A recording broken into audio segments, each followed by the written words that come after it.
Righty, y'all. We're gonna let a few people go ahead and slide up in this space, and we'll be starting it shortly. We're gonna be talking about the NAACP Image Awards from last night. We're gonna also talk about Tariq Nasheed Hidden History Museum opening up yesterday. From what everybody said, it was a smashing hit. So, props to Tariq. He went ahead and he did the impossible. He has his own museum, Hidden History Museum. I heard it was from what everybody had on Twitter. It seems like it was a pretty good night to be out there in LA. So shout out to him. I believe over 10,000 people also donated to help get the museum up and running. So great job of everybody chipping in. And like I say, shout out to him. That's not an easy thing, but he was able to go ahead and do that. So, Tariq pulled off a monumental event last night. Shout out to him.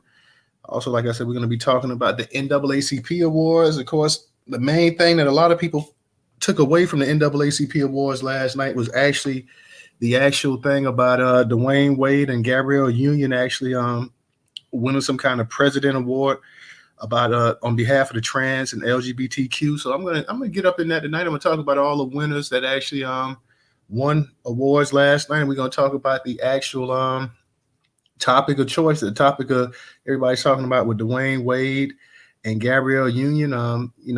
The actual biological mother of the child, Zaire Wade, now Zaya Wade, pretty much was squeezed out of the situation that the child actually name has legally been changed as well too. So Dwayne Wade and Gabrielle Union was able to go ahead and without the mother's permission, didn't need the mother's permission, got the court's permission. They went ahead and changed the actual child's name. So shout out to my girl Rira as well, coming up in here as well too. How you doing, Rira? So we're gonna recap. We're gonna recap because I saw a little bit of that award show last night. I saw about as much as I could really take to see, because it was something else, man. Like, they started off the night. I think somebody from the P Valley ended up winning one of their first awards, and Ben Crump also, he got a major award last night. And no matter how you feel about Ben Crump, I know some people feel he's an ambulance chaser. Other people feel that he's a second coming. I think that, Ben Crump does serve a purpose in the Black community. And you may not always agree with everything that goes on with him, but,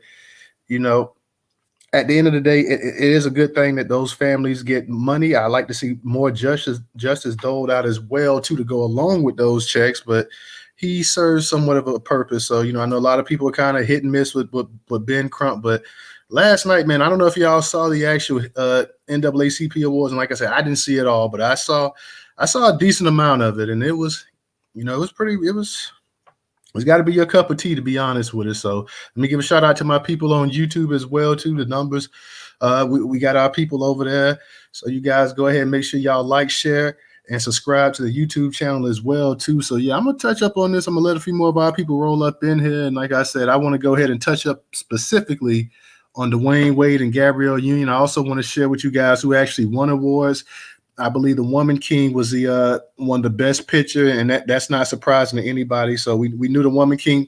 A lot of people got upset because the Woman King did not get nominated for Emmy at the Emmy Awards or whatever. But the NAACP made sure that they went ahead and got it. Shout out to Original. Shout out to Trouble, JS, Super Sean. So I definitely hope to hear from you guys tonight. And man, like I said, if you saw those award shows last night, it was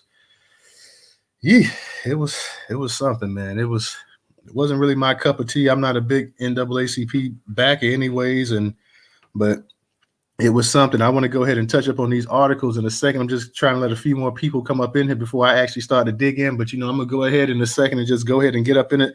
More of our people are coming up here. A Boogie, Miss Giselle. Shout out to you guys tonight too. I don't know. I'm sure my man A Boogie didn't catch up on the NAACP awards, but let me just say this, you ain't missed much. I mean, if you want to be honest, Ms. Giselle, I know you probably saw some of it. I know you're going to chime in tonight as well, too, and let us know what's going on. Jones One, what's up, y'all? What's up? Any of y'all that saw the awards tonight, too, man, I want y'all to come up here and give y'all honest opinion. Because like I say, I got a couple articles. I'm going to touch up on the Dwayne Wade thing. Y'all know I got to touch up on that. I got to touch up on him and Gabrielle Union. But we're going to also talk about who actually was winners at last night as well, too. And I believe for best supporting actor, did they give it to the Hispanic cat for the Black Panthers? Like, Yeah. Yeah. A Boogie Original, Super Sean. How y'all doing tonight? If any one of y'all want to speak real quick, y'all go ahead and just raise your hand. Let me know. I'll let you go ahead and speak. A Boogie, what's going on? Super Sean. We'll go A Boogie, then we got you, Super Sean. What's up, A Boogie? Man, I just seen the clip of Dwayne Wade, man. You know I'm from Chicago. So Yeah, speak on it. man, I've been disappointed in him. So like, I kind of stood with Boosie when he was saying all that stuff, about, let the boy be a boy and, wait till you get of age. And, that's just the way I think, me personally, when the kid move out your house, that's when they can make their own decisions. But yeah, man, just kind of disappointed all the way because, you got the other folks in the crowd and be feeling it, but they just, putting the camera on them and putting them in the spotlight and making them seem like they support it. So, man, I don't know, man. It's NAACP. I wasn't really checking for that. No way. I ain't really, ever since they kind of went out there. I don't know if you know Dawn from, I forget the name of her organization, but, NAACP was kind of trying to do the All Black Lives Matter with reparations out there in Carolina. So they kind of already did to me. So, yeah, man, that's all I really got on the NAACP, man. I ain't really checking for them. So we already know what they about. They ain't about nothing. So it's just another dead organization trying to breathe back life into them. And we just need to go ahead and let them go. So, yeah, that's all I got on the NAACP. I'm not sure what you were going to say about Tariq or oh no, I just want to give Tariq. We're going to talk about it because maybe because we had quite a few people that went out there and actually supported the actual grand opening. So we're just going to talk about Tariq and give him credit for what he was able to do. And I've been seeing a lot of tweets as well too, a lot of backlash from a lot of people that don't like Tariq and talking about that it was just a front center, a front store, or something like that, and this and that. And so the one cat that they talk about, Bucci Bear, Pan African Strikes Back, like he's all up in the comment section every time. Like every time Tariq does something or posts something, this cat is up in there. My thing is like, hey man, as a man, you have your own life to lead. Like this dude is putting out a lot of content about Tariq. Like he's staying relevant simply by dropping videos, constantly going back and forth about this man. Like, I mean, as a man, go ahead and get yours. Don't worry about what the next man doing. Tariq didn't swindle people. He didn't cheat people. He didn't force people to donate or whatever. I mean, Tariq is a master crowdfunding, and he got people to go ahead like he does with so many of his other ventures. People believe in him, and they went ahead and they took their hard-earned dollars and they invested into it. So you can't really be upset about that. That's my thing. So we're going to talk about the Hidden History Museum, and we're going to talk about it. And for those that want to speak, those that went out there, those that just want to share their opinion on it, go ahead and share your opinion. But that's pretty much what we're going to say. But like I say, you got a bunch of people that constantly be coming into the actual thing, man, and just, constantly be going off on it. I mean, so I don't understand that. If you don't like someone or something, just stay away from them. You don't need to stay in the comment section. But this cat, Brandon Pan African Strikes Back, all of his content is about Tariq. So that's how he's able to grow his YouTube channel. That's how he's able to stay relevant. It's just pretty much just blasting Tariq about what Tariq is doing. So as a man, I just don't understand that. Like, go ahead and worry about you, man. Do your thing. Nobody's saying anything about you taking money and taking people on trips and stuff to Africa and this and that. Who knows how much money you making from that? Who knows how much of a difference you're pocketing and stuff like that? And you up here sitting up here about the next man, what he's doing and what he's not doing. Worry about yourself, bro.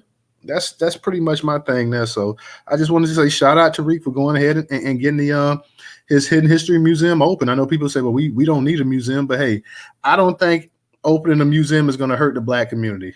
Like, I mean, people could say, well, we could use it for this, we could use that, whatever, but I don't think an additional museum is going to hurt Black people in this country. That's my personal thing. If he wants to go ahead and he feels that it's a need for it, or it serves a purpose, and by all means, I mean, it's not hurting anybody. So if it's not hurting anybody, it's not destructive, it's educational, and it's everything else, it's cultural. So, I really don't see the issue about it. So that's just me personally. But yeah, hey, Boogie, that's pretty much all we're going to talk about.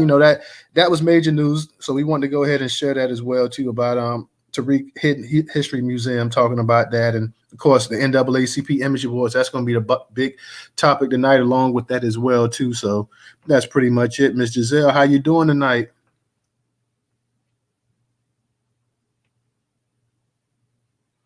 You there, Miss Giselle?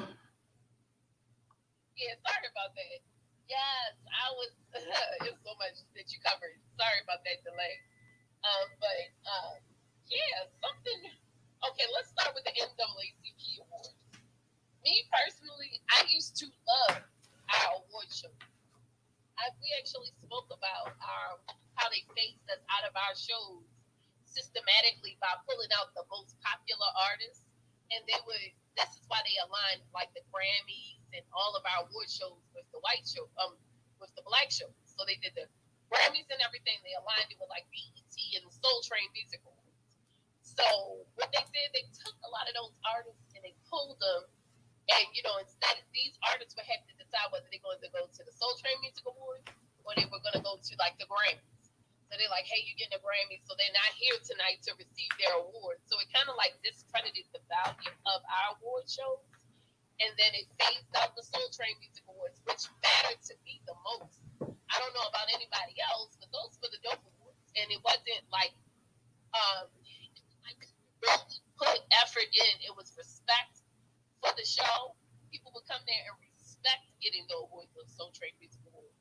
So they created a way where our people don't respect our award shows. And I really believe this because a lot of other people got behind not only what they did to systematically pull attention from our awards, but because of the other people that kind of came in and assimilated into our positions over top of our stuff and determined what success should look like. So me personally, I feel like they fell off a long time ago. When Soul Train Music Awards went down, and NAACP awards came out, that's when like it was conditioned. You would see how like people would, whatever the agenda was for the year, NAACP fed it to it. At this point, I think we need to create our own award system. That's why I was like, even this month, I was giving shout outs and showing love to our own people. We need to control the value in this type of stuff so we can disavow the NAACP awards just for this agendas that they're pushing. They started a long time ago. This isn't new. So, like, what's her name seemed like she was putting on like a really good act. To me, not saying that her child isn't going through some changes and things.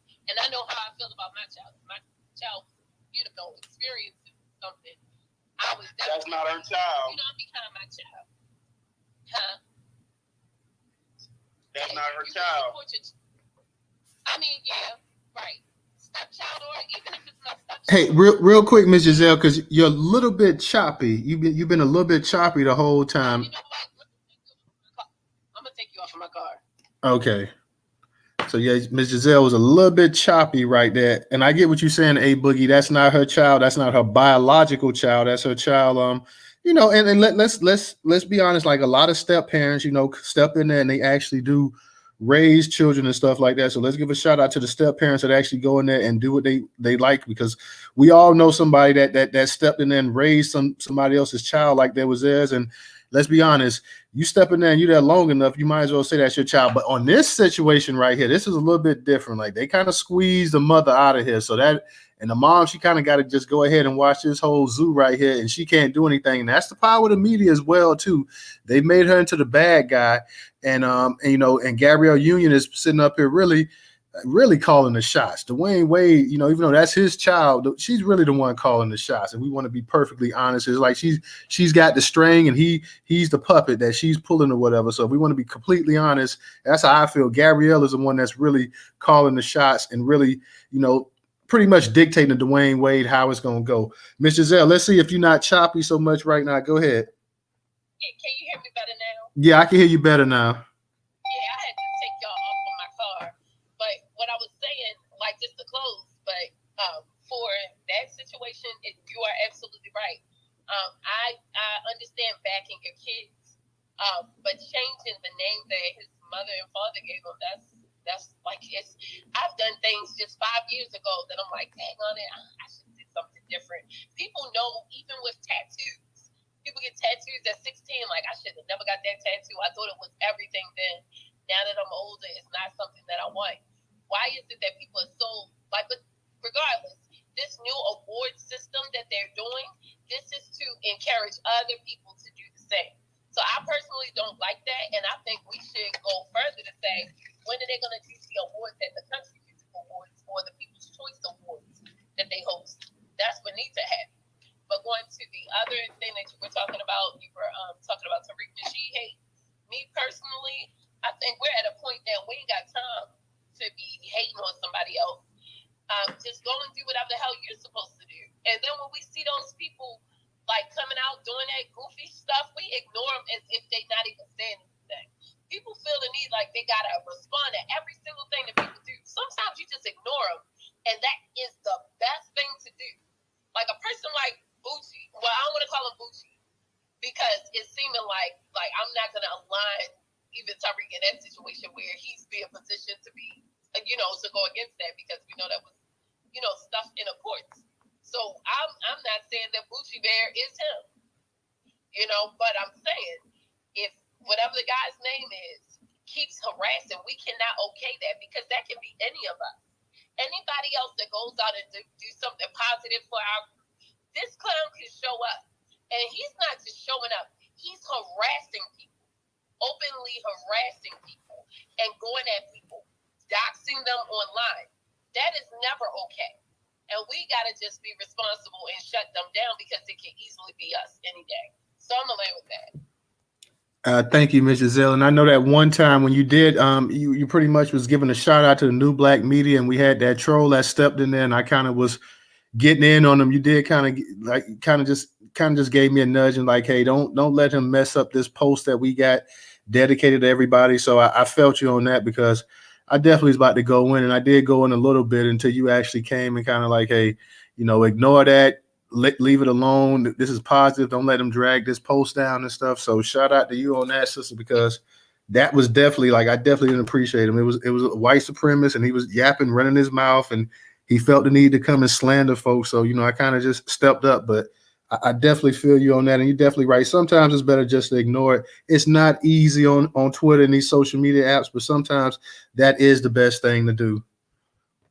It worked because they couldn't tear down a post. It was only 2 people. And then other people that I'm like, can you just try, I don't want us to do that.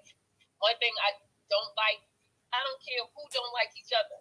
I don't like us tearing down each other because we got enough enemies in these streets. We got enough enemies. So especially anything that I do, I'm not going to allow you to just drag somebody. Not when we try to push out a different level of energy. We got to be careful of the energy that we exchange. So that's how I look at it. All right. We see we got Trouble. We got Professor up in here as well too. So Trouble, Professor, and also y'all in the Jumbotron. I put 2 of those articles. I put the actual, because I'm gonna touch up on the actual the winners from that night, as well as the actual article highlighting about the actual speech that Dwayne Wade and Gabrielle Union made as well too. So I'm gonna highlight that. I'm gonna touch up on that as well too. So thank you to everybody that's coming up in the space. Y'all make sure y'all go ahead and tweet out the space as well too. Let's go ahead and we're going to go to Trouble. We're going to go to Professor, and we're going to go to Original. Before I get to Trouble, though, y'all, let me just touch up on this article real quick. So then that might just give y'all even more incentive to come up with some more stuff to talk about. I'm going to be real quick. I'm going to get to you, Trouble. So just hang still, hang tight. This is from The Root and Yahoo. It says 2023 NAACP Image Awards, Gabrielle Union, Dwayne Wade demand more support for Black LGBT plus community. One of the entertainers' most outspoken and charitable couples was honored for their good work on Saturday at the 54th Annual NAACP Image Awards. Gabrielle Union Wade and Dwayne Wade were presented with the President's Award in recognition of special achievement and distinguished public service, per a press release. The Wade Family Foundation provides relief to marginalized communities in need, helping to advance racial justice and LGBTQ equality. During his speech, Dwayne expressed his overwhelming admiration for his daughter, Zaya Wade. I want to take this moment to publicly speak to our daughter, Zaya, as your father. All I wanted to do is get it right. I've sat back and watched how gracefully you've taken on public scrutiny. And even though it's not easy, I watch you walk out of the house every morning. I admire how you handle the ignorance in our world. I admire that you face every day. The former NBA superstar said, "To say that your village is proud of you is an understatement. Thank you for showing me that there's more than just one way to communicate effectively. You taught me that communication with my mouth isn't enough.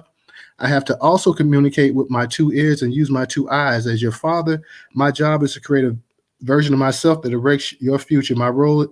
As your father, my job isn't to create a version of myself that directs your future. My job is to be a facilitator to your hopes, your wishes, and your dreams." The beauty of the moment is that there are people watching the show who needed to hear that speech from their own parents and didn't get it.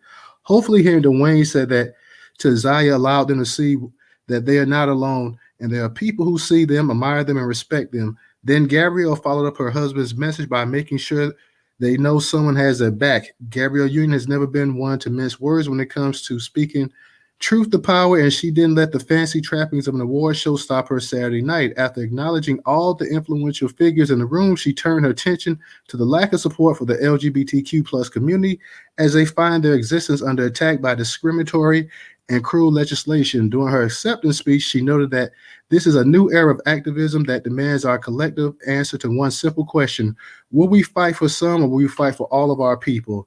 Let's just name a couple of hard truths. The intersection of black rights and the rights of LGBTQIA, trans, and gender non-conforming people continues to be rough, she said. Even as we demand equality at the top of our lungs, we constantly fail to extend our advocacy to protect some of our most vulnerable among us. Black trans people are being targeted and terrorized and hunted in this country every day, everywhere, Gabrielle continued. There's barely a whisper. We honestly don't approach this work as activists or leaders as much as we do as parents. Parents who love our children will do whatever the hell we can to keep them and secure and safe. This is a conversation worth having in ways that we can actually build bridges that don't fan the flames of hatred or division, that don't enable lawmakers or justice systems to look the other way when black trans people are under attack. They don't drive our young people to hate themselves or harm themselves. They don't cost people their lives. We are humble and we are hopeful for the future. We are hopeful that we may witness a real shift in the fight for justice. The moment the movement makes room for everyone. If I'm being honest, this may be the most important moment of the night. It's long past time for us to start having these conversations. And I love Gabrielle for using her speech to make sure this issue is a priority. So that was from The Root. It was also on Yahoo, and it was curated by Newstoter.com. So let me go ahead and get to Trouble. Then I want to get to Professor, then I'm gonna get to Original. Hold on, I'm sorry. Let me get to Trouble, Professor, and Original. Hey, Newstoter, how you doing this evening, brother? Hey, how you doing, Trouble? Doing all right. Shout out to the group, everybody, the usual suspect. Much love to everybody for dropping in. I'm gonna try to be quick because I'm doing some work right now. But the NAACP Image Awards hasn't been what we needed it to be for a very long time. And at this point, they are really staying true to our name, which is starting to feel as if we are now excluded from that. So when you look at the name, the National Association for the Advancement of Colored People, and Black people are far from colored people in today's terms and the way that a lot of us are looking at things. So the true colored people are the ones you see getting highlighted, and it's been a consistent pattern not only with our Black organizations within this country, period. And it's sort of like what Miss Giselle was saying, as far as they're taking the narrative of the media talking points and whatever is going on right now.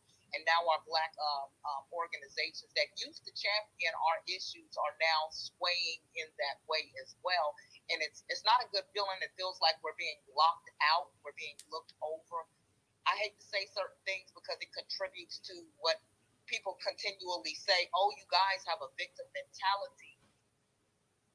But if you're being victimized over and over, but you're not allowed to speak to the victimization in which you're under, how else are you supposed to talk about it? I watched a video with this African woman earlier saying why she didn't feel the connection to Black Americans. And so she was talking about how, they don't have media influence or infrastructure in their country, and so they watch. They don't get to watch TV, or they don't get to see, X, Y, and Z. So they don't know that they're being colonized. They don't know that at the end of the day, they're making money for the white man or whatever other man that's not the black man. And it just seems like ready-made excuses that they've given themselves to further disassociate themselves with us. And as I look at that, and I look at the things that other people of color say, it's like everyone eats that up. They eat their narrative up. They eat their excuses up, and you're able to have an excuse or a victim mentality, but we're not able to fight back. We're not able to have our own narratives without it being downplayed. And the NAACP is just, they've been disgusting for a long time.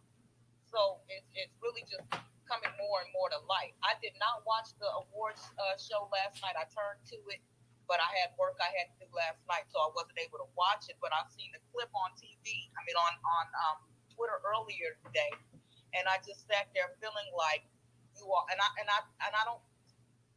As a mother of 4 kids, I don't want nobody in my business and telling me what to do with my kids or how I should do it. But we ain't on some raunchy stuff up in here. And so I try not to tell another parent how they should behave with their own child, but then my children isn't forced in the media with their foolishness either. We keep whatever foolishness y'all got, we're going to keep that in-house and discuss that as a parent, and it's going to stay right there. I feel some ways about them trotting their son out there, and he wants to be a daughter. Okay, you all could have kept that in-house and dealt with that, but you all have made a PSA about your child. It's like you're trotting him out. It's almost like the Ruby Bridges situation when she was the first little black girl to go to school, and the media kept her in there, and she had to endure all of that hate. You all are now making your child the face of this type of hate, and to continue to segue LBGT issues into black issues is another thing that needs to be addressed. They really need to stop trying to make it seem like their issues are our issues. They're not the same. They're not the same. We cannot take off the color black, but you could put on some normal ass clothes that boys wear and go down the street and nobody will know that's LBGT, but I can't stop you from seeing that I'm black. So our issues are not the same. I'm not dismissing the fact that they don't have their set of issues within their community, but I'm glad when everybody stops trying to make them and segue it into, black people need to champion this because, we all have the same struggles in A, B, and C. No. Our struggles are not of our making to a certain degree. Our struggles came to us via these, let me be nice, via these other peoples. We're dealing with that. We're reckoning with that. And we have a whole history behind that we have to contend with. So it's different. And I'm going to land right there because my mind is a little bit frazzled, but it's quite disgusting. I'm so tired of it. It's exhausting. It's really exhausting. And I'm going to leave it on. I'm going to land with that. All right. Thank you, Trouble. We appreciate you coming through. I know you say you're working on something, so if you get a minute and you want to come back up, just go ahead and put your hand back up, and we'll get you back up here as well, too. We're going to go to our order of speakers. We're going to go Professor, Original Volvo, and Queen B. Professor, what's going on tonight? How you doing? Yeah, how you doing there, Newstoter, man? Good to see you up in the space. Another great space tonight, as well as the one last night. And glad to see the family up in here, the usual suspects, as Sister Trouble said. Queen B, good to see you. Original Blood, Bobo, Black Majority, I Am Reva, Carissa, Real Women, and Goddess Michelle, Black Pressure. And I thought I saw Black Native up in here. I thought I saw him, but maybe I didn't. So, with that being said, like what Sister Trouble said right there, y'all, I'm so frustrated with how they keep trying to add everybody else's issues in with Black American issues. I don't like the fact that everybody wants us to champion causes. Excuse me, y'all, from the call there. Sorry. I don't like the fact that they keep trying to add other people's causes into our situation. And I really wish they would stop trying to do that. Black American issues are very unique circumstances, and these issues belong strictly to Black America. And I don't want everybody else's issues coming into our issues. But anybody else that has an issue with America, you need to address those issues with your own group. So if you with the LBGTQ, whatever you call yourself, trans or whatever, go over there to your group and y'all have your own platform and y'all get together and discuss these issues. But Black American issues are for Black America. And that's how we need to have it. For too long, y'all, Black America has put themselves second.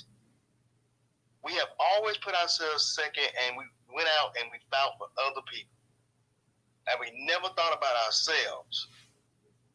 We always championed other folks. Now, it's been to the detriment to our people, and now we got to get out there and get some things straight. We got to get some straightening, people.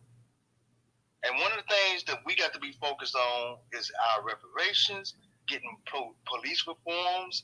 We got to get the anti-Black hate crime bill. These are things that we focused on. I can't worry about what these LGBTQ people want, because they trying to separate themselves really as being more. They having more problems than we do. See, they try to separate themselves from us anyway. So go on over there and talk your issues out and just leave the Black community out of it. See, we just need to focus on what's going on in the Black American community. I land my plane there.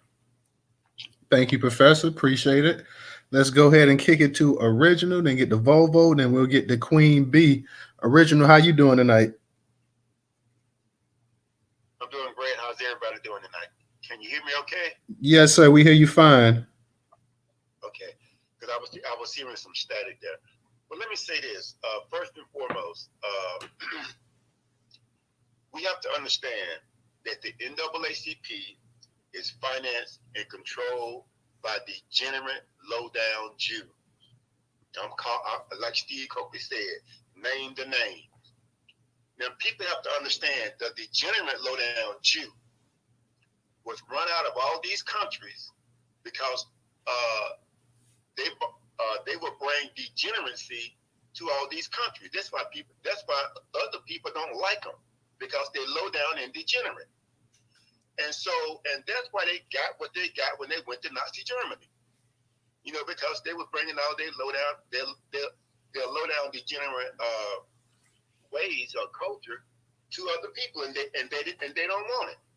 Because if you notice that quite a number of European countries, they don't like Jews. They don't get along with them low down people. They are the most despicable and low down people. And see, here's the issue. See, we have to understand that that these people, we've only had a parasitic relationship with these people. They have never been a friend or an ally to us. I responded to a post that Hakeem Jeffries, it's something that he spoke out with something regarding these so-called Jews. And I said, well, it was something, somebody had said something about it, whatever. And then I found this post whereby in 2022 now, they claim how anytime somebody look at their asses sideways, they got something that, oh, that's anti-Semitic. So I put this post up there showing that how in 2022, they got them and their kids running out here in blackface, talking about Black Lives Matter in blackface, wearing Afro wigs. Now, can you imagine if a black person had done something dressed up like them with a big nose and this, that, and whatever, going around with locks and bagels? They'd have been, that's anti-Semitic. And I told them, I said, do not, and then I responded to a couple of the fake Jews that was thanking Hakeem for doing that. I said, well, when are you all going to deal with your vehement anti-black racist hate against black folks? Because y'all not our ally. I told them, they're not our ally. And I'm just so sick and tired of this crap that we are going to have to take this into our hands, because We cannot allow any elected officials on any level or any so-called leader to handle this situation for us, because they get money from the Jews. Hell, most of them get money from George Soros and others, and so they're not going to speak up on our behalf. They're going to go along with whatever the Jews want them to go along with. And when someone has said something about the museum that Tariq has, we need our own museum curated and financed by us. Because if you go to some of these other museums, like that museum in DC, that's not funded by us.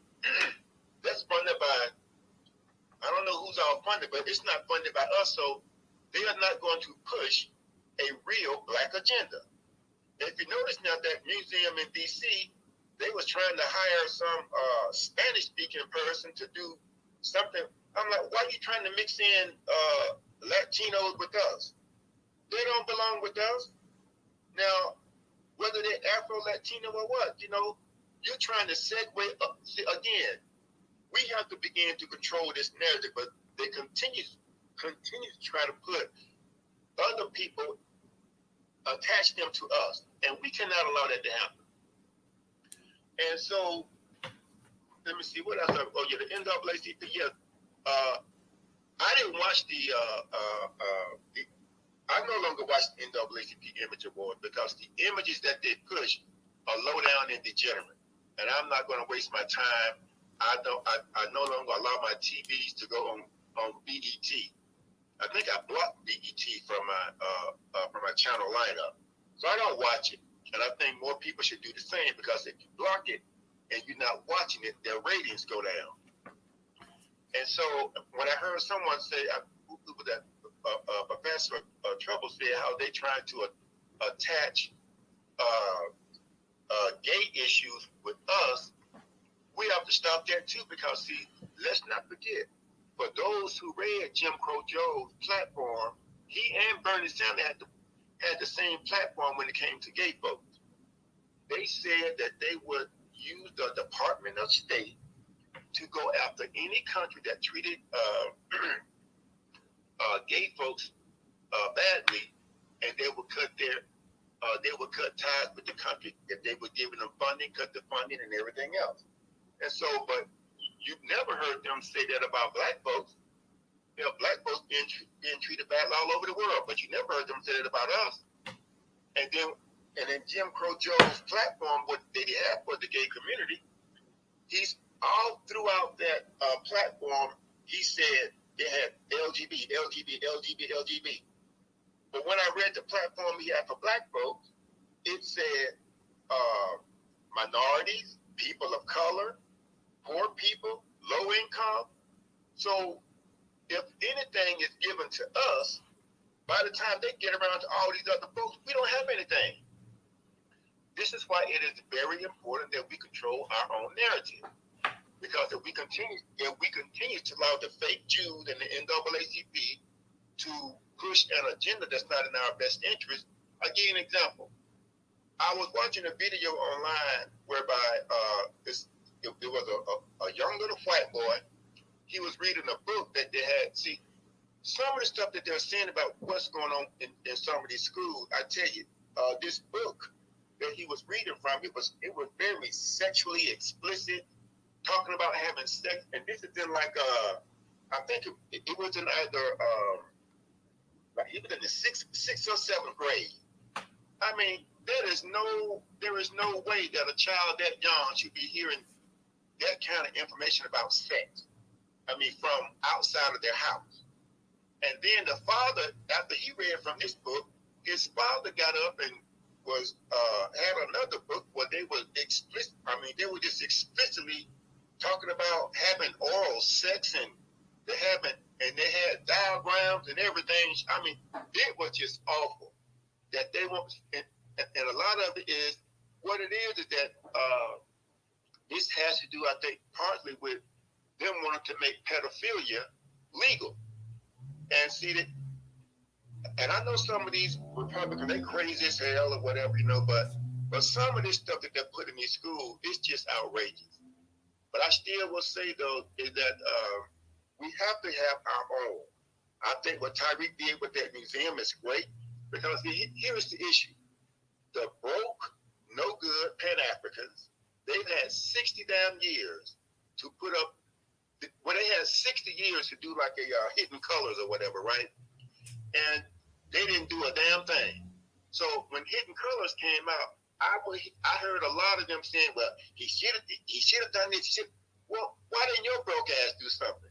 I've seen some Pan Africans talking about they want to make some documentaries, and they still talking about making documentaries. They haven't gotten it done yet because they can't convince anyone to give them money. I know some who've been broadcasting over the internet for over 20 years, and they don't have no more than 4,000 or 5,000 people following them. So apparently your content is jacked up, you know. So I just tell people, look, we have to take control of this, and we got to do our own thing. We cannot allow so-called leaders who have been approved by someone else and these elected officials to speak for us, because they only speak for the people who give them money. And what's his one brother said? Whoever controls your substance control you. And so I just think people should look at that. But this is amazing. I know I'm kind of babbling and going on here, but I've been doing a few things today. But I just want, and I'm gonna land with this. But just understand, people, that we are at war, and they're still using the divide and conquer mentality, because see, as what Professor said, that they are trying to segue in like all this trans stuff and this that with black folks. That ain't got a goddamn thing to do with black people, not a damn thing. But see, because if we stay silent, it will happen. But if we begin to speak up, and they're gonna try to use this homophobia in it. And let me say this again, people, in case someone is in here who have not heard it. Anytime you hear someone use this word, homophobia, transphobia, or whatever, you let them know that a phobia is an irrational fear of something or someone, and it has to be clinically diagnosed by a clinician. Now, if a person is not part of the social science field, and they cannot clinically diagnose someone, then okay, you should break that down for them, because we have to hit them the way they're hitting us, and that's one good way that I've had to shut that phrase down several times when people would bring it up. I said, no, unless you have examined them, you cannot call someone homophobic, and that's just being real with it. Just break it down for them like that, and let me land and let someone else get up in here. All right. I call them heterophobic. Appreciate that, Original. And Original, when you get a chance, I sent you a DM. I want you to check that real quick as well, too. Let me go ahead and get to Volvo. Volvo, how you doing tonight, Volvo? All right. How you doing, my brother? I'm doing good, bro. All right. Yeah, I just want to say, as far as the award show shit, don't nobody watch none of that stuff no more. It ain't prestigious no more. Don't nobody want to see them award show. I can't even remember the last time I've been excited to watch a award show, or even sat through a whole award show. I just catch the highlights. It's really not. It's not what it used to be. You know what I mean?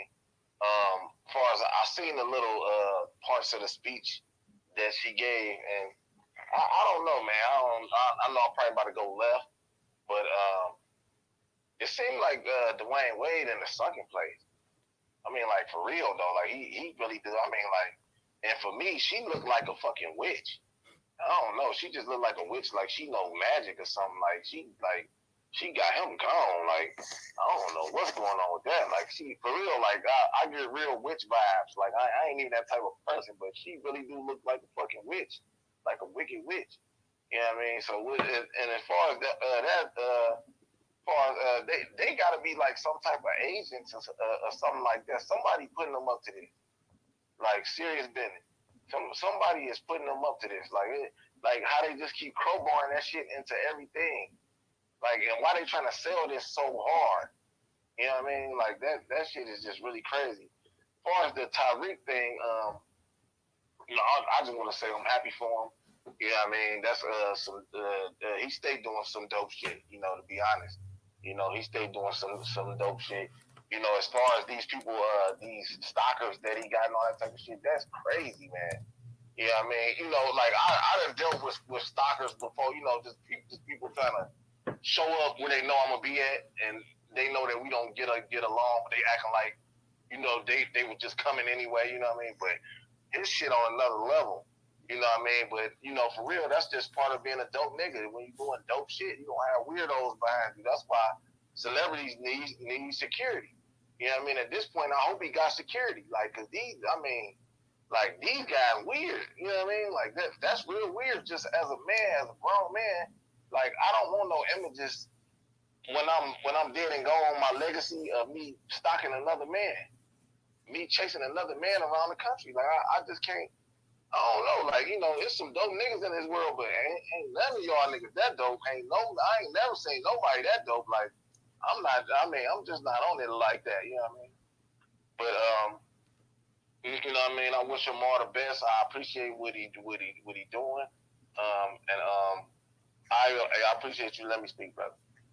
No problem, man. And I'm with you on that, Volvo. Like, I never thought I'd see a bunch of black men sitting around to the point that every time another black man does something, they sitting up here like little schoolgirls, constantly jocking them, got something to say. Like, man, if you worry so much about what this man doing, that means you're not doing anything yourself. Like, go out there. If you don't think that he's doing the right thing, then nobody's stopping you from going out there actually doing something for the community yourself. If you feel like, hey, we don't need a museum or this or that, well, you go ahead and put something out there that we do need. Go ahead and you crowdfund.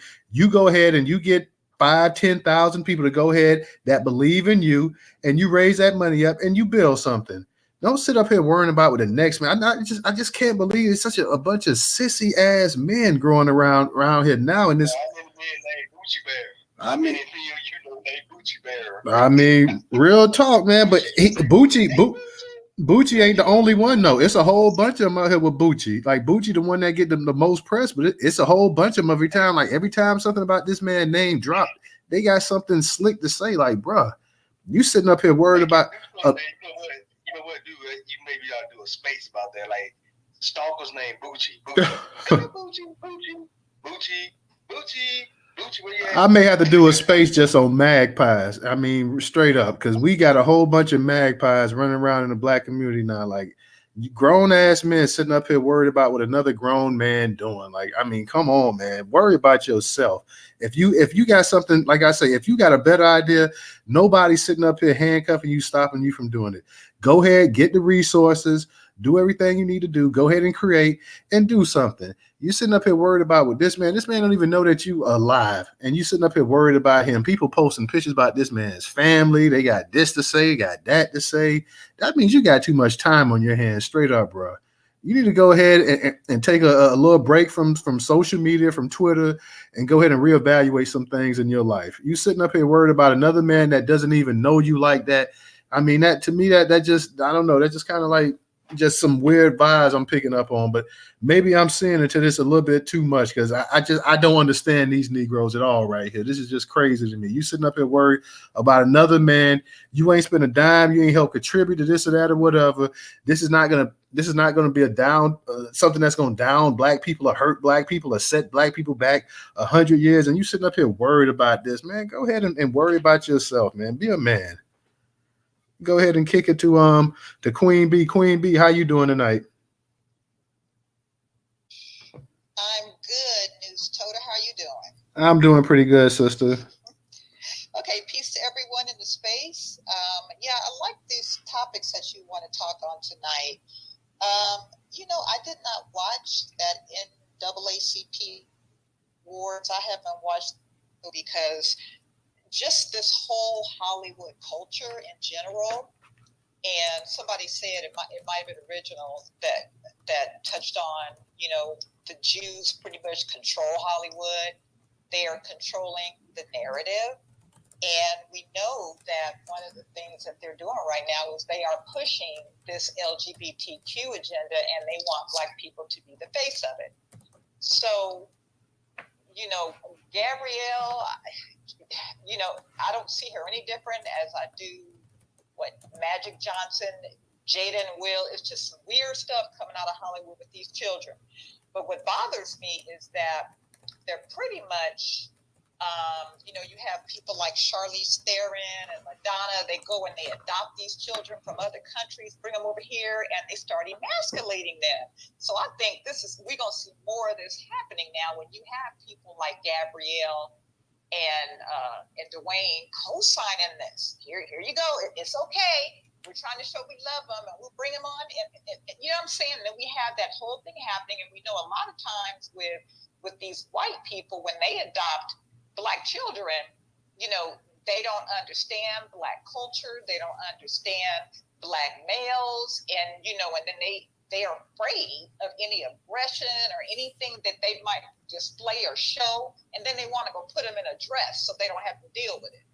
So that's that. And I think one thing she said was when she was trying to make it better, I guess, for this, I don't know what the child's name is, but truth be told, this child's not going to be like every other ordinary child, because this child's going to have money. You see what I'm saying? So to even compare whatever experiences their child might have being a trans of a celebrity to a Black, you know, to an ordinary Black family out there that has to deal with the public and all the other issues where they don't have those protections to shield them as much, is going to be different. So that's them, you know, that's what I'm saying. It's like this mascot thing that they want to do with these Black children. And the other thing I wanted to say is that you see where this movement is co-opting. They're co-opting us. They've always used us to push their agenda by trying to compare that they're oppressed. They've gone through the same things that we've gone through historically. Therefore, you know, they've been latching on to our movement.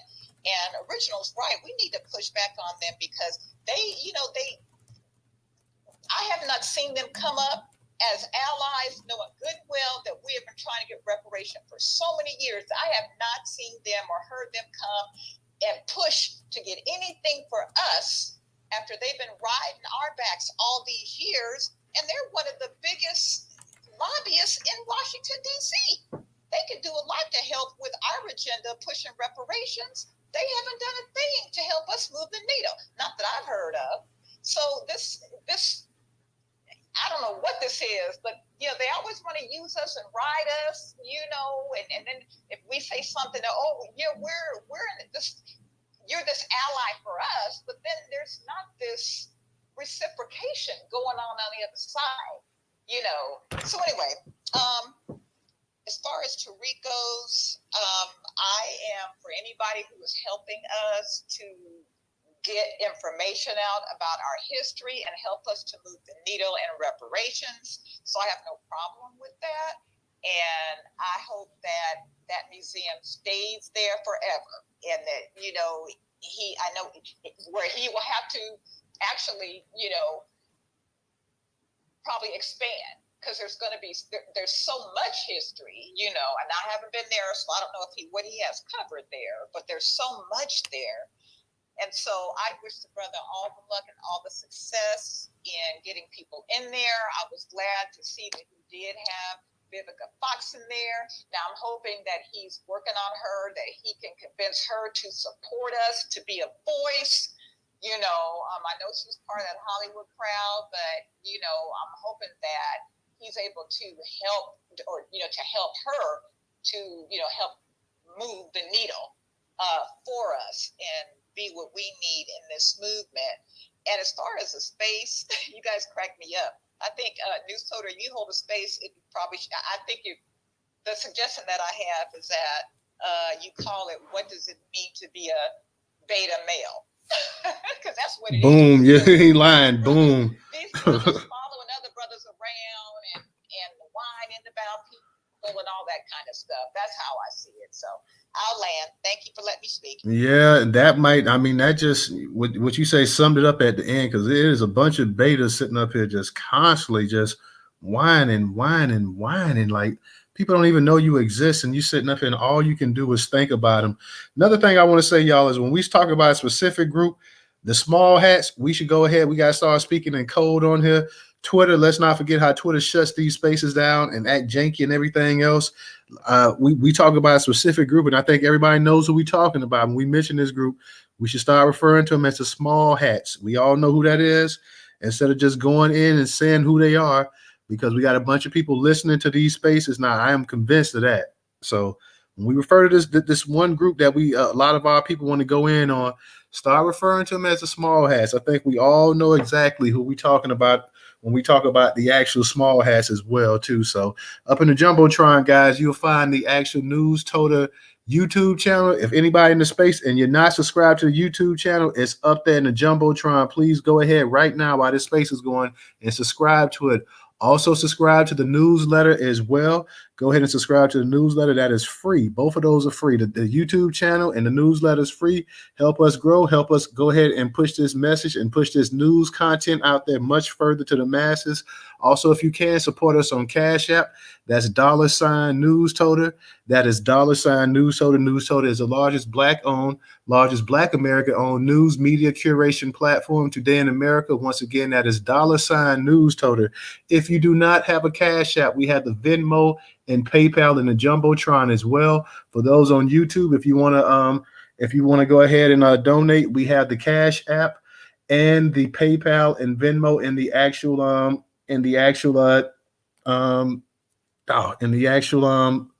question section as well too, guys. So you can go ahead and subscribe. You can go ahead and pay that way as well if you want to. So let me go ahead real quick and kick it to my girl Black Native. Then we're gonna get back to you, Professor. Hey, Newstoter. Hey, peace to the room, peace and reparation. What's up, Black Native? What's going on, Newstoter? I haven't watched any award shows in about, I'm going to say at least maybe 8 years. That goes for the BET Awards, Soul Train Awards, NAACP Awards, any of those awards, the Oscars, Grammys. You know, it's a waste of time at this point because it's the same players that you see all the time sitting in the seats or making speeches or what have you.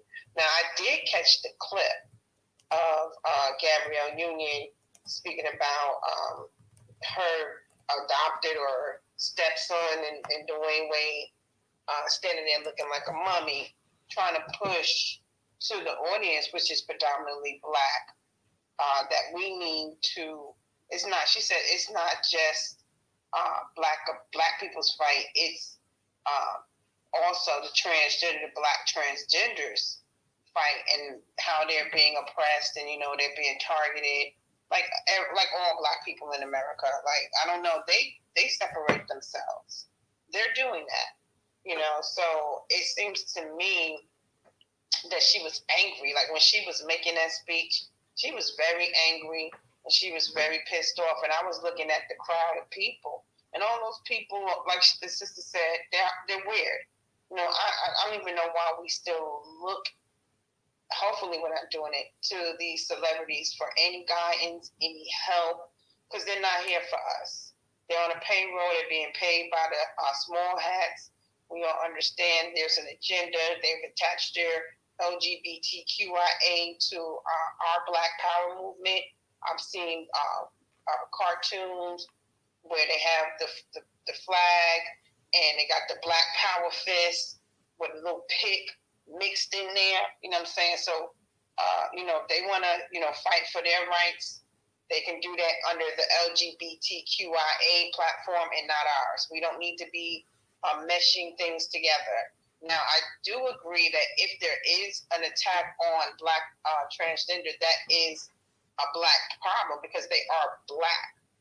But you know, they separate themselves from us, you know what I'm saying? And it's sad that it is that way, but don't come into this movement speaking like LGBTQ, like they've had the same type of experiences unless they're a Black LGBTQ. unless if that's the only way I can see it, because they're still Black and they still experience racism. You know, so it's kind of like a dilemma, because we can't say that's not happening, because it is. But don't come putting that in our movement, because we're fighting for reparations, we're fighting for police reform, qualified immunity. We're fighting for a lot of issues, which they will benefit. The Black transgender community will benefit from that fight. They just have to get involved in the fight and stop separating themselves and joining forces with the white LGBTQ, who still are white folks, who still get all the privileges as a white person does. It just happen to be LGBTQIA. Now, speaking about Bucci Bear, I'm literally looking at YouTube while you're speaking, and he's live right now. Pan-Africanism strikes back. And guess who he's talking about? And guess what he's talking about? Let me guess. Tell us. Tariq Nasheed crushes hopes of FBA with grand opening. And then he has Tariq's picture up there. He has a picture at the museum and like some red tape being cut. So like you said, this is beta male behavior. Him, Tahaka Bay, all of these Negroes that are hating on another Black man's success is weird and it's odd. These people to me are ops. That's the only way I can see it, because Tariq, you already went to court, you won that case, let it go. Now, what is the problem with him having a museum that the people paid for mostly? I think he got collected $1 million from the people, and he added some of his own money to it, and it's a museum that's going to highlight and showcase our history, which is very hard to find. So I'm looking at it and I'm like, this dude right here that's why he's called Bucci Bear, and he be busting it wide open. He's very feminine acted. And so, yeah, we got a lot of people that's hating on their own people for no damn reason and jealous about it. I hope the museum is very successful. I saw the video with Vivica Fox. You know, she showed up, which also is a good promotion for the museum. Whether she's going to do anything, she could donate, you know, put money towards it so we can keep it running and keep it up. She can do that. But as far as any other participation, I don't see what she's bringing to the table, unless she has, you know, some of her old movies to show that, you know, that's it. I don't see nothing else coming out of Vivica but some money. And hopefully, you know, she enjoyed herself. But really, that's it. You know, it's like the sister said, have a space called the beta male syndrome. What's going on with Black men in America? Or the hater, what was that with the haters ball? Because these brothers out here is hating hard on another man. And I'm not used to men that behave like that. You know what I'm saying? It's just some hater shit. That's all I can think of. I don't see anything else why they would continue to focus on him. You know what I'm saying? He's doing his thing. He said he was going to do a museum. He did a museum. So he's doing what he needs to do, and they need to do what they need to do and get their shit together and start worried about this man and his money and what he's doing with his businesses. And I'll land my plane. Thank you, Black Native. And I think you sisters are on to something here too. We may have to do a space on like you said, Queen B said beta male and the haters ball. So those might be, may have to just go ahead and put that in the actual space that we're going to do coming up. Like, cause that you're hitting the nail right on the head there. I've never seen this since I've been alive. The day that you just have a bunch of Black men that just sit up and just talk. And then you can sit up here and say how much women talk and stuff like that. But that's a lie. Men now run their mouths more than women. They just constantly sit up here and just talk and hate and hate and talk and hate and hate and talk and hate and talk and hate. Nothing else better to do with themselves. I mean, some of these Negroes need to take themselves and they need to physically remove themselves up off this app. Go ahead and get some counseling and shut their mouths. I mean, like I said, I've never seen it. I mean, this is actually the softest era of Black men the world has ever produced here. Won't shut their mouth, just constantly just running it, and not talking about anything constructive whatsoever.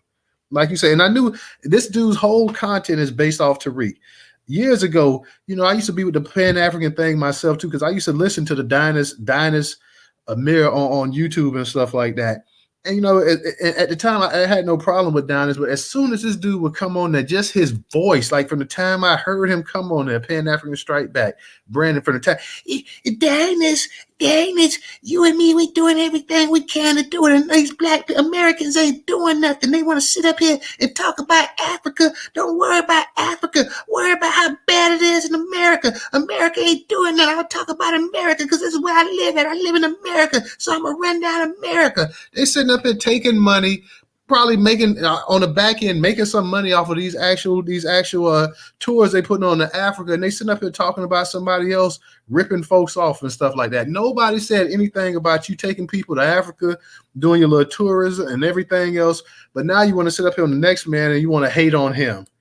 I could never take, every time this dude voice came on there, I just couldn't take it. Like, Dinus, yeah, me and Dinus, we doing everything, and that's why it's so much safer in Africa. In Africa, they actually care. The music, they're not sitting up here talking about killing each other and everything. But black Americans want to sit up here and they want to talk about everybody. I'm like, man, if you don't shut the hell up, god damn. That's those wide hips.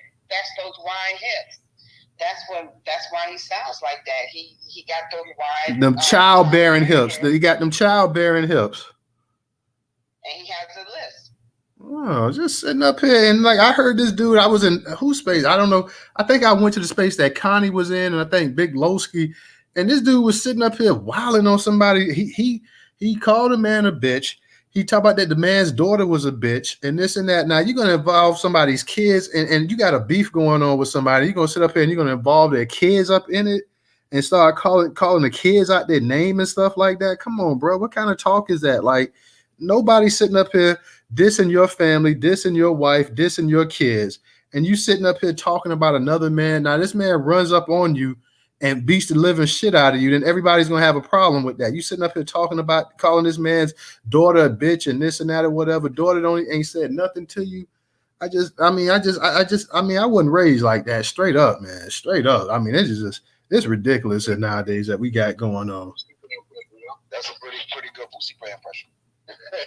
I mean, I can't stand this dude. Me and Dinus are doing what we can for Africa, and the rest of y'all lazy niggas over here ain't doing nothing. And you want to sit up here and blame the black immigrants? Blame yourself, living in the projects, living with your mama. You can't amount to shit, and you want to sit up here and blame the Africans? Nigga, you are African yourself. Like, fuck out of here, nigga. Let me go ahead and get to Rivera. Let me give a shout out to my man Napoleon. Napoleon, thank you for your contribution on Cash App.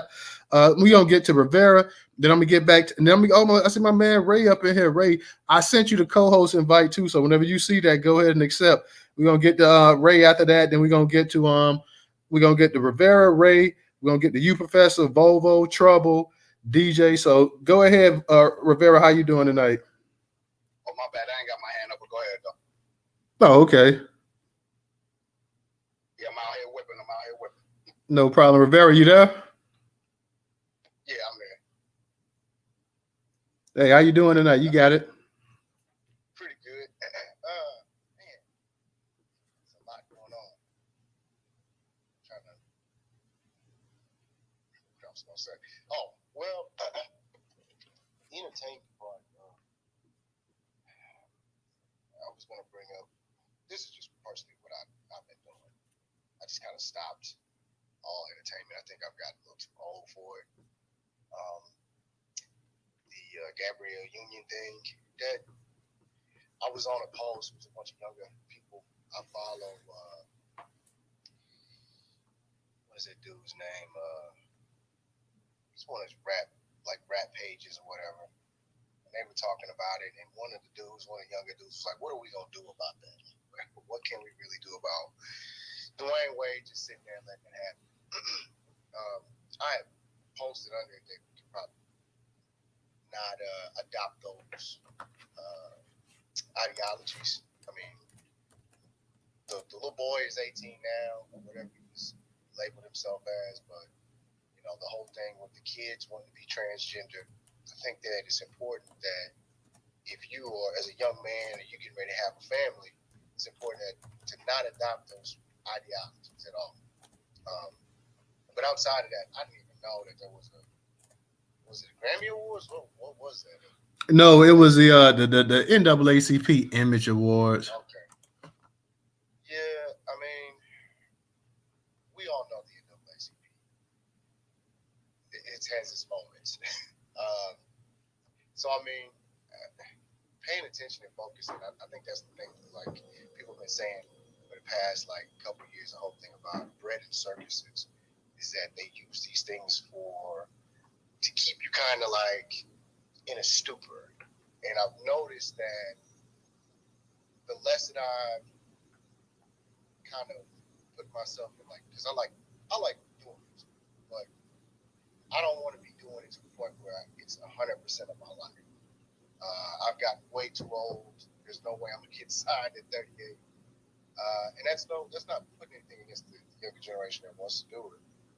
But I think the focus now is just all entertainment. Everything has to be entertainment. Everything has to be this, and it's gotten to the point where now we just start sliding things in. And I mean, I think that's what's happening, and that's my opinion on it. So I just avoid that altogether. Anyways, the Bucci Bear guy. Somebody said the other day, there's been a lot of these opponents, Tariq, whatever his name is, Bay, Gucci Bear, the Diaspora Wars the last 2 years. I'm noticing, and this guy said this, and I found it very interesting. He said, as long as I think it was actually a woman that said this, as long as we ignore these people, we won't have these issues. And it might have actually been Marcel. It was Marcel.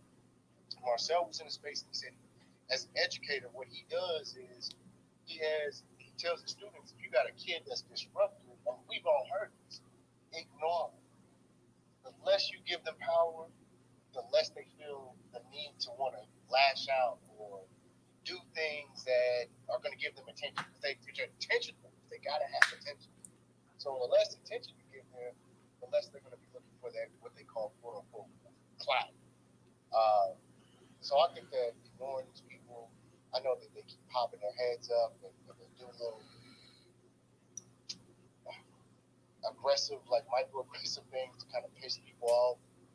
As far as the dude cussing out Tariq's kids, I mean, I think you can't separate reality from fantasy because he goes and appears the 106. Can't remember the lady's name. Connie. She had Yeah. They to Arca showing up, and they think everything is fantasy. So you have to look at these people like, okay, clearly they don't have common sense enough to they get on there and threaten people. Get on the internet and threaten people, and then they get in real life and they think, well, let me get my phone in and videotape myself because I want to be seen. That's clearly somebody, and Tariq should have probably ignored it. I can't tell Tariq what not to do and what to do, but I think that these people just want to be seen. They want you to be entertained by them. They don't care that you think of them as idiots. They love it. They love to dress up as clowns and go out in real life and be the clowns and try to get people in trouble. And then when they triggered somebody to the point where they punch their lights out, now they're trying to, they know that Tariq's probably, got a little money or whatever, and they try to sue them and ruin the museum, and they think that they're going to own the museum because they can sue them or whatever. I just think that this is now we got these, like someone said earlier, oppositions that are trying to play chess with what we're doing. And the less we give them, and I'm going to land here, the less we give them attention, the less that they'll be around. And that's where I'll get the plan. Thank you. No problem. Glad to have you, Rivera. Ray, what's going on? How you doing tonight, Ray? So I'm good, man. Tonight I'm not gonna accept the co-host because I'm not gonna be in the space that long, man. I sent you that text, man. For those of you that don't know, my son isn't feeling that well. But I definitely wanted to pop in for a second, man, just to check in with the family because it's been a minute. So the NCAA Image Award, I'm just touching everything now that I can think of. A lot of people forget that Zaya, however you say it, Zaya Wade, Dwayne Wade's son, daughter, whatever you want to say, that's not Gabrielle Union's child. Obviously she married Dwayne Wade, became the stepmother, but the mother is an objection over the fact that, they're trying to push this trans stuff on her child. And she is just being completely ignored. So that's one, something I definitely want to add in there. And let's not forget this too. Gabrielle Union is a trained actress. So that performance, and I'm using air quotes when I say that she put on up there, I'm just not buying it. Because what are the trans community, what are they going through that, would make it seem like we're not supporting them? Now, this is the thing. If you want to be gay, do your thing. All of us got somebody in their family that's gay. The black community is one of the most accepted communities of the gay community. So I don't know why they're trying to make it seem like, we're these boogeymen and this, that, and the third, and that's just not the case. I don't know. I'm just not buying it. Maybe that's just me. As far as our brother Tariq, man, I'm really glad the brother's doing something. You spoke on the men that talk negatively about him, and this is my thing. I think it's more of an internal thing, because when you see somebody get stuff, museums open and running these businesses and putting out DVDs, I think just internally it makes them feel like, well, I ain't doing shit with my life, so the only thing they can do is really just start hating. And I think that's honestly what it is. It's just, at the end of the day, a lot of hate, because like you said, if you are talking, if I have a beef, let's just say with DJ, me and DJ beefing, you leave just between me and DJ. You don't bring up DJ's kids, DJ's mom, dad, sister, aunt, none of that stuff. And the fact that they're trying to bring this, their children, talk about this man's kids and stuff. Well, real quick, Ray, let me point it out. Like, not the dude, the Pan-African Strike Back, he wasn't talking about Tariq's kids. He was talking about somebody else's kids in that space that was hosting, because I calling the man a bitch and the kids a bitch and this and that and the wife a bitch. So he didn't say that about Tariq. Just so for clarification, he said that about one of the other co-hosts and challenging this person, and then said, "Yeah, I challenged you to a fight or whatever. I called you a bitch. I called your wife a bitch. I called your child a bitch." So yeah, just for clarification, y'all.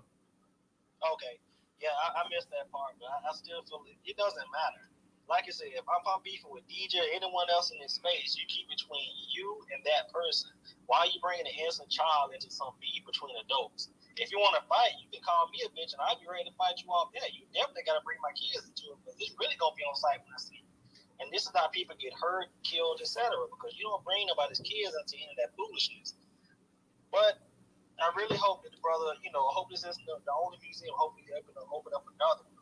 It's to do, much success, man. He's really inspiring, because he's actually using the community's money to actually get out here and do stuff, positive. I mean, I hate to say it, but I mean, how long have we been waiting for Dr. Umar's school? I mean, I don't want to go there, but I mean, we got to be real. And he did it in a timely fashion. So I'm a land right there, man. Anything the brother does, as long as he, trying to swindle the community, anything, I'll support anybody like that, man, because we need to know our actual history. Hopefully, the next person tries to build a house, our own police station, or our own houses. I'm pretty sure we have people here that can build homes and do the plumbing and all this other water and stuff. Build our own business, our own black-owned business district or something. Exactly, man. Like, let's get our own version of Black Wall Street popping. We got enough people to do it. Obviously, we can do it. We can put our heads to it and get it done. But this is just me. I think, it's just such a distrust for other black people in our community, because some people get the money and they fuck it over. So it's very hard to trust people. You don't really want to give your money to that person, because you have the spirit that they're going to, take the money and screw it up, man. But if we have someone that has a proven history of, doing the right thing, let's support them. That's all I'm saying. I'm going to land right there. And I'm going to catch you. I'm going to listen in for a little bit, but I'll catch you on the next one, dudes. I'll try to co-host on the next one.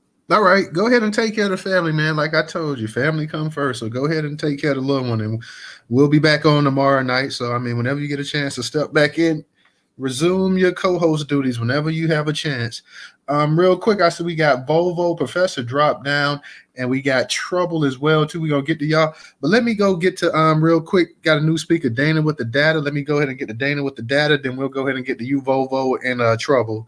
How you doing, Dana? Hi, it's me, because it's my other account.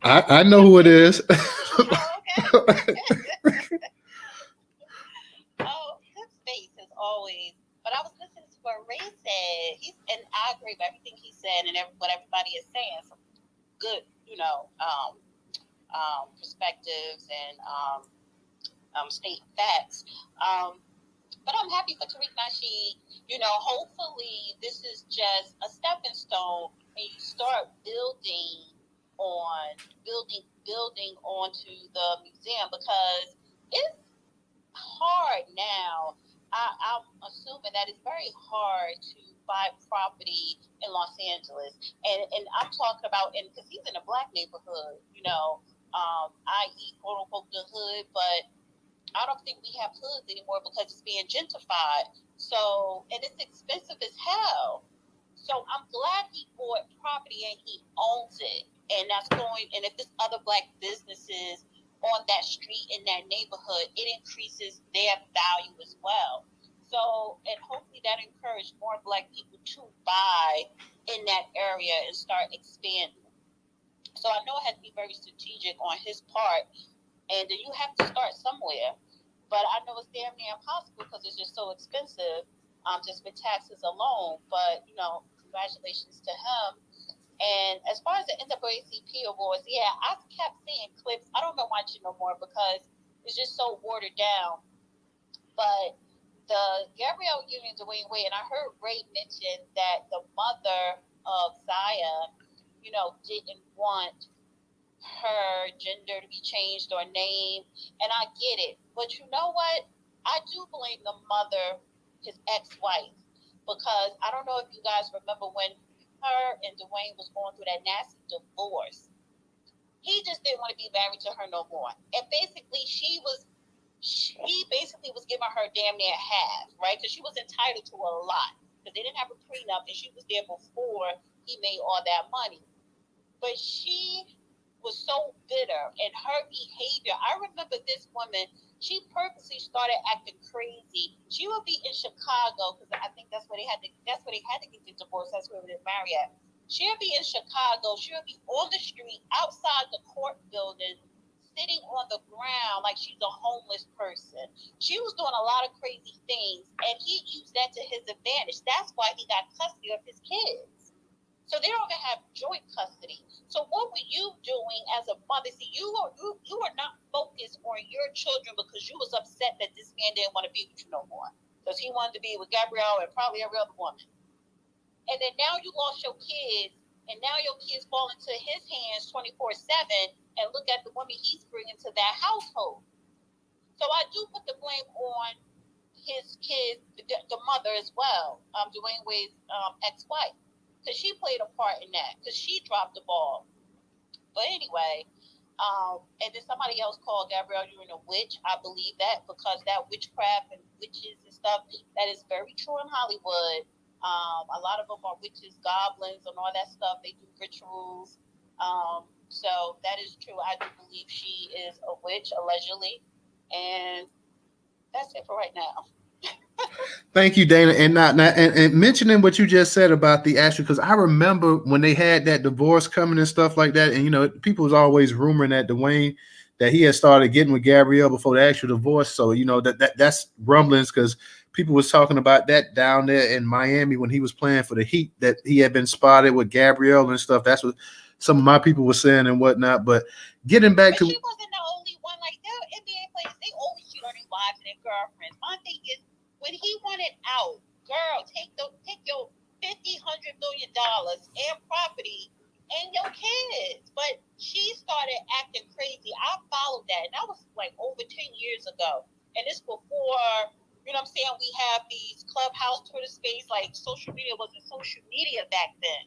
But I remember that chick, she was acting crazy because she just thought that because I am the wife and he did cheat on me, because she even said he gave me an STD, blah, blah, blah, that she was just going to win whatever the hell she won. And then it backfired. And now your kid's in the hands of a witch, and the youngest one got turned out. And I heard some other stuff that they do in their home that Jaguar White has said. Not Jaguar. Not Jaguar. Listen.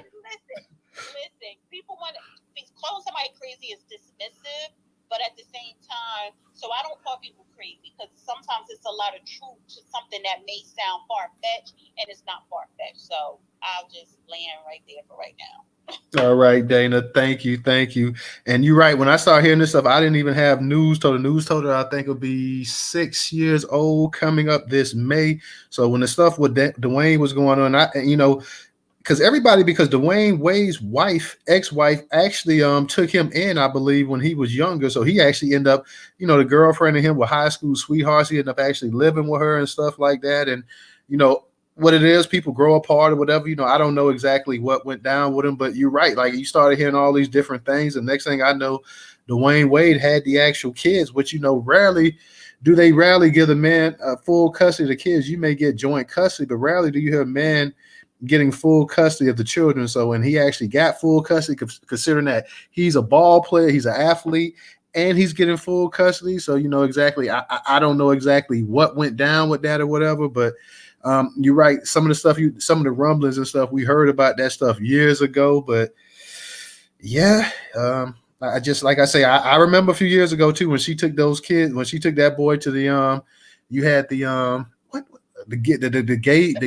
the Pride Fest, down in Miami. She took this kid, Right. and I think this kid was like 13 at the time or something like that. So No, I think he was younger than that. maybe 12, 12 or 13. How old is she now? And I'll be respectful. Oh, I think he is 16. Okay, so you pulling a Judge Joe tonight, honey. Yeah. You're not doing it. Hey, Right please. I think he is 16 or something. Please. now. Okay, Trouble. And I see Volvo, you was up in here. I don't know if you had some connection issues, Volvo, but when you come back, go ahead and come back in here. We're going to get it. And Professor was up here too. Professor slipped down too. So, Professor, you get a chance to come back in here. I see my girl Tammy's up in here as well too. So, Trouble, go ahead and get it. And then we got Original after you. Hey, so I just wanted to circle back around to the whole Pan-Africanist thing. This is the same thing that I was saying pretty much in the last space. And like you for Newstoter for a long time, I hung around in Pan-African circles as well, because I had that whole we are the world. I had this image in my mind, like Sealy said, me and my children gonna come home and we gonna whoop this ass. I always had that image in my mind of all Black people across the globe collectively whooping these mugs' ass. But it didn't really turn out that way. What irritates me the most about like the whole Gucci guy, the Pan-Africanist strikes back, just like with Tariq Bay, is that they seem to be doing everything for clout. There's a lot of people. I mean, for every person that likes Tariq, there's somebody that don't. And so because of that, there's an audience for that. And so because of that audience, it makes a way for the Gucci's of the world to constantly be on some old harassing shit in order to get those views, those viewers, to boost up their channel. And to me, it just feels like clout. But one of the things that, just like when Taharki showed up at the reparations rally, you could have shown up at the rally and shown up either to see what it was about or showed up because you believe in that type of thing and you wanted to, support. But you showed up to the rally so that you could then turn around and make a video saying, oh, well, I pulled up and ain't nobody had nothing to say. I'm bad. Like, you're going to fuck around and get yourself hurt that way. And that's how shit gets started. Y'all want to keep running out to the man's museums, filming yourselves, and it's childish, it's immature, and where at the end of the day doesn't move the people. See, Bucci Bear, the Pan-Africanist strikebacks, and others like him love to say, well, you Black Americans need to, stop talking trash about the Africans and A, B, and C, and blah blah blah. But it's not necessarily like you all are doing anything to move us away from the argument. You're kind of feeding into it a little bit. You're kind of instigating it a little bit, because what I've noticed from the Pan-Africanists, which is why I moved away from them a few years ago, is because you have all of this conversation for Black Americans and what we should do and what we're not doing right, how we're this and that, but you don't have any talking points when it comes to the Africans or the Caribbeans or any other group of Black person. And so it's quite annoying and it feels kind of scammy. Like someone was saying, y'all are making money on all ends. You get to make money off the videos that you promote. You're making money because you're going over to Africa. This is sort of like the same thing these white folks in this country is doing, where they see the opportunity to use these new Negroes, these new niggas that's coming through, you know, colored people and Blacks who don't claim that they Black because they throw a cute name like Nigerian or Haitian or whatever in front of it. So you don't necessarily associate yourself with being that Black American. So you all are getting used once again by the white man when you come here to be that sort of slave labor or those who are going to take the abuse that they give you. And it seems like a lot of, I'm not going to say all, but I'll say a lot of Pan-Africans have fallen into that same grift where you're using them now for a certain type of clout for yourself. And I'll just wonder whose best interest do they have? Stop chastising us. It's just like with the Uncle Luke space. Every once in a while, the brother have a space and throw, you know, some hashtags up in there and say something about, well, why come Black Americans hate Democrats, or how come we, you know, have so much hate for A, B, and C, but you never address the hate that comes from the other side. So if none of that is ever addressed, if none of your people is ever willing to address that type of hate, because the way I see it, we're responding to it. We're shutting it down, and we doing a little bit of slap ups, you know, what they call getting a little bit of straightening, you know. And now that we're doing it, because for so long we have it, here comes the backlash. But it's one sided. It's not two sided. And so for me, at the end of the day, there needs to be because you see every day. I don't know if you all see it on with who you're associated with, but every day I'm seeing spaces all day long with just a bunch of negativity within the title. So it sort of seems like you could tell who the problem is, because it's reflected in the title of your space. When you go in there, you're not talking about anything positive that's going to move us forward. It's all negativity. And that's the same thing with the Pan-Africanists and why they're in our reparations movement. And we need to get them the hell out of our reparations movement, because they know damn well that you can't do anything race-based or have that language in there, but yet they persist on trying to make it a one love type of situation where we're going to get this money for all the Black people around the globe. But America does not owe all of the Black people around the globe. They owe us specific Black people in this country and in this country only. So that feels janky to me when I'm looking at the perspective of what you're doing in our reparations movements, which you have absolutely no business in. And then I'm looking at how you're constantly neglecting to address the hate that Black Americans are receiving from everybody else, but you're quick to chastise us. And it just feels like these are the instigators amongst us that we really need to figure out how we're going to move the hell out the paint. I'm going to land on that. All right. Thank you, Trouble. I'm going to get you real quick, Original. I want to go ahead and just read out the actual winners from this award last night, guys. So just give me 1 second. That's also in the Jumbotron as well, too. So let me, this was published by CNN and is curated by Newstoter. It's up in the Jumbotron on the right-hand side. NAACP Image Awards 2023 complete list of winners. Let me go ahead real quick. In the section they had for Entertainer of the Year, you had Angela Bassett winning over Mary J. Blige. What's her name? Quinetta Bronson, the one that plays on the show Abbott Elementary. Viola Davis and Sonetta. So, Angela Bassett won in that. You had Outstanding Motion Picture. Black Panther, Wakanda Forever was the winner. It won over Jasmine's Blues. The Woman King, Till, Emancipation. Outstanding Actor in a Motion Picture. Will Smith actually won for Emancipation, so I guess Will Smith actually kind of got a little bit of love last night. Outstanding Actress in a Motion Picture. Viola Davis won for The Woman King. Outstanding Supporting Actor in a Motion Picture. Tanakh Herrera, Black Panther Forever winner. So I believe that's a Hispanic guy that was in the actual Black Panther Wakanda movie. Outstanding supporting actress in motion picture. Angela Bassett won for Black Panther Wakanda Forever. Outstanding comedy series, Abbott Elementary. Outstanding actor in a comedy series, Cedric the Entertainer. He won for The Neighborhood. Outstanding actress in a comedy series, Cornetta Bronson. She won for the Abbott Elementary. Outstanding supporting actor in a comedy series, Tyler James Williams won for Abbott Elementary. Outstanding supporting actress in a comedy series, Janella James, Abbott Elementary. Also again, outstanding drama series, P-Valley was the winner. Outstanding actor in a drama series, Nico Anana, P-Valley. Outstanding actress in a drama, Angela Bassett won for 911.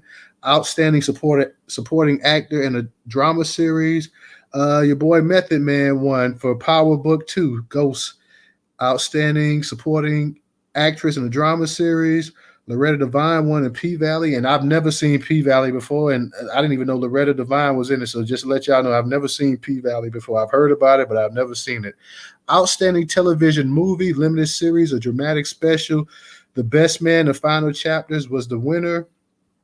Outstanding actor in a television movie, limited series, or dramatic special, Morris Chestnut won for The Best Man, the final chapter.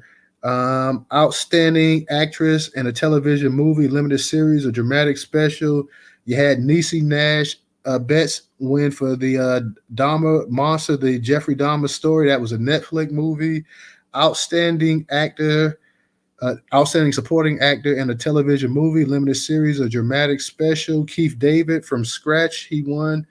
Outstanding supporting actress in a television movie, limited series, or dramatic special, Nia Long won for The Best Man, the final chapters. And that's it, y'all. So we'll go ahead and get back to our regular line of people. We got you, Original. Go ahead, Original. Unmute your mic. Okay, appreciate that. Yeah, Trevor said she said a lot of what I was going to say. Because see, I used to be part of the Pan African platform as well, and I don't have anything against them. But like she said, we cannot sabotage ourselves in trying to get reparations for everybody around the world, and we end up with nothing. And so I don't know, what their issue is, but I know a lot of Pan Africans they will chastise us because, as I said before, back in the 90s, Pan African was telling us that we couldn't tell the Africans how to run their country. But they're not saying a damn thing to these folks coming over here, and they're speaking pejoratively about us. Now, I don't know anyone in their right mind is going to let somebody step to. Hell, we don't let our to us like that. What the hell you think we're gonna do by allowing them to step to us like that? And I remember when someone said something about how they're trying to attach this trend. And let me say this: I'm not against anyone. Do whatever you want to do.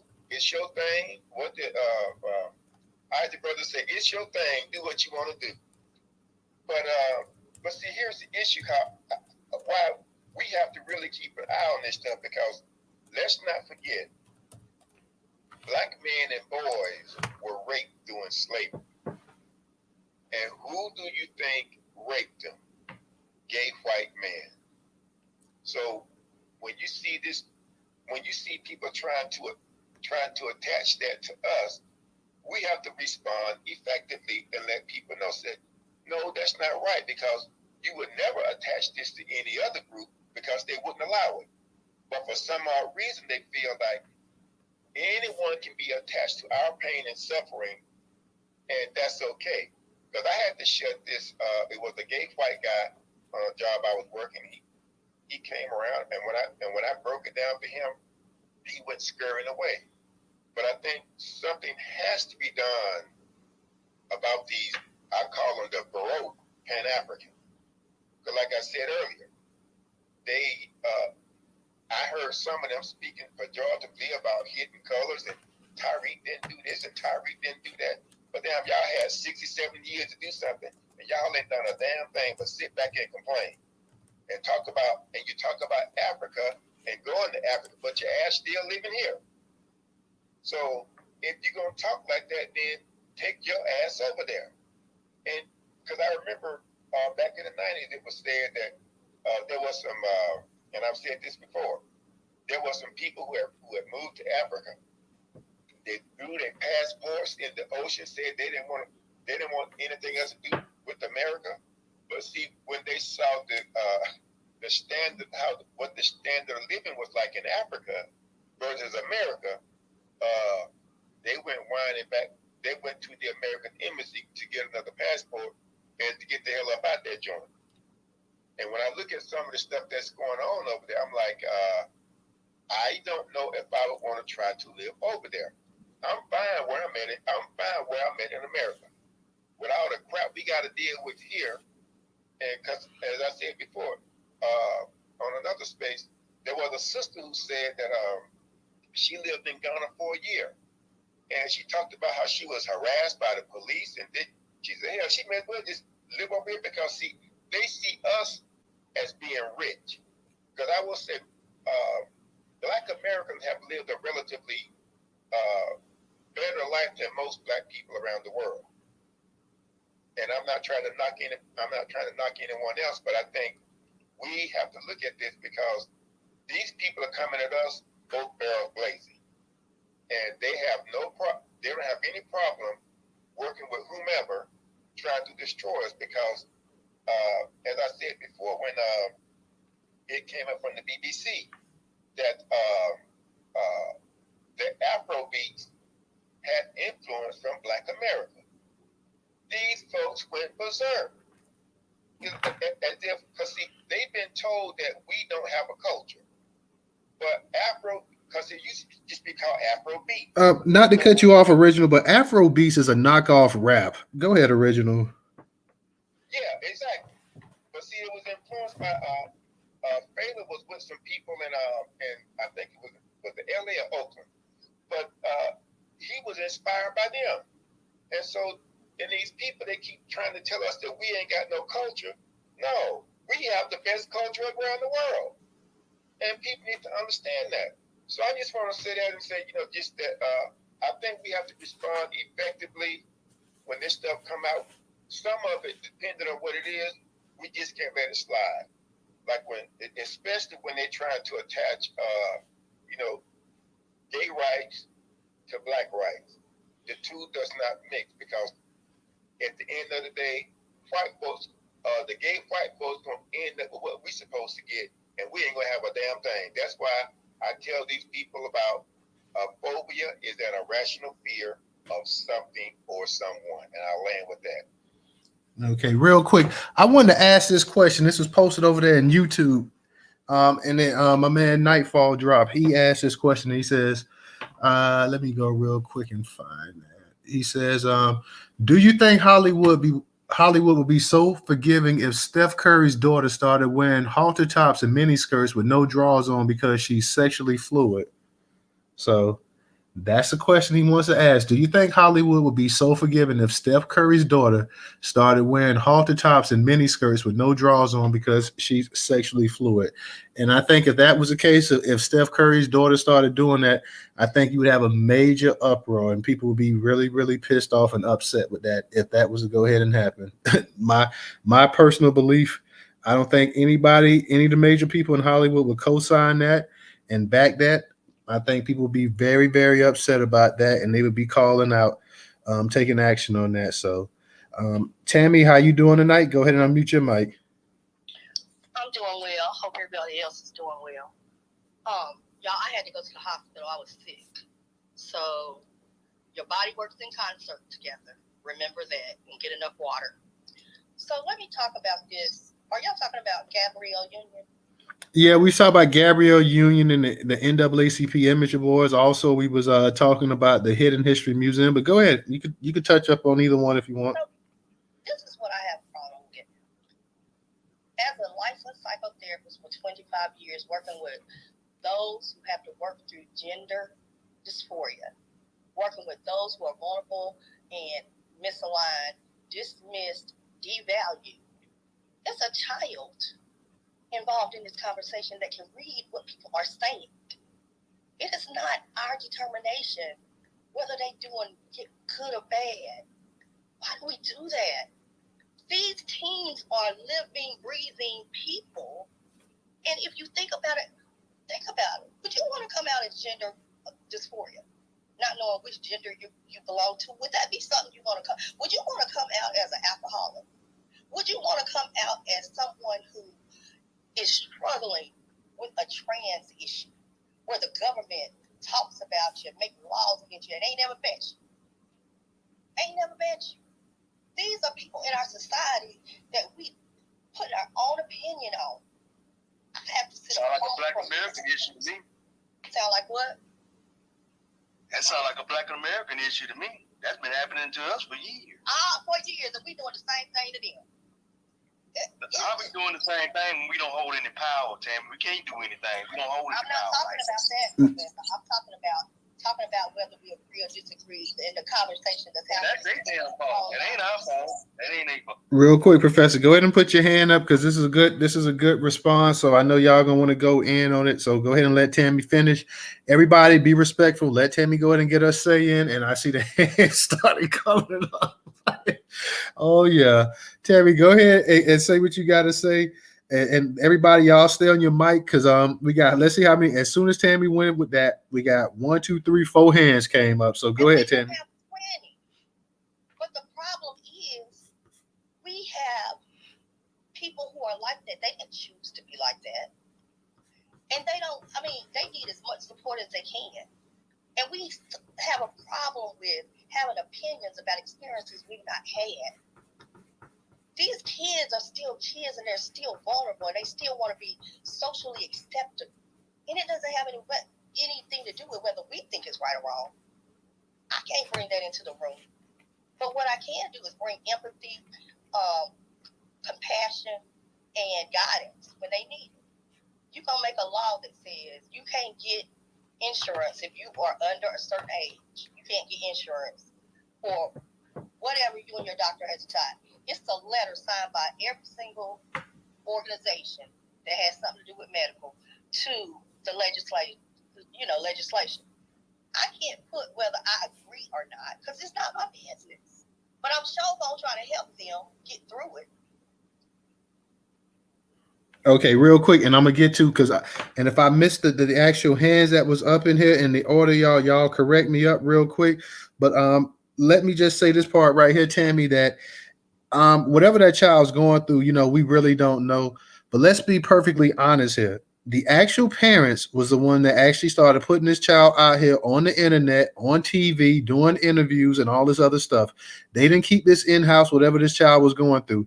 They made sure to use this child as a slogan in the billboard to go ahead and pass whatever feelings they had through this child. Let's also be clear here too. When this child was 11, 12, 13 years of age, they had this child at one of these pride parades as well too, the actual stepmom. So let's not just blame everybody that's on the internet and the social media and entertainment and news and this and that, whatever.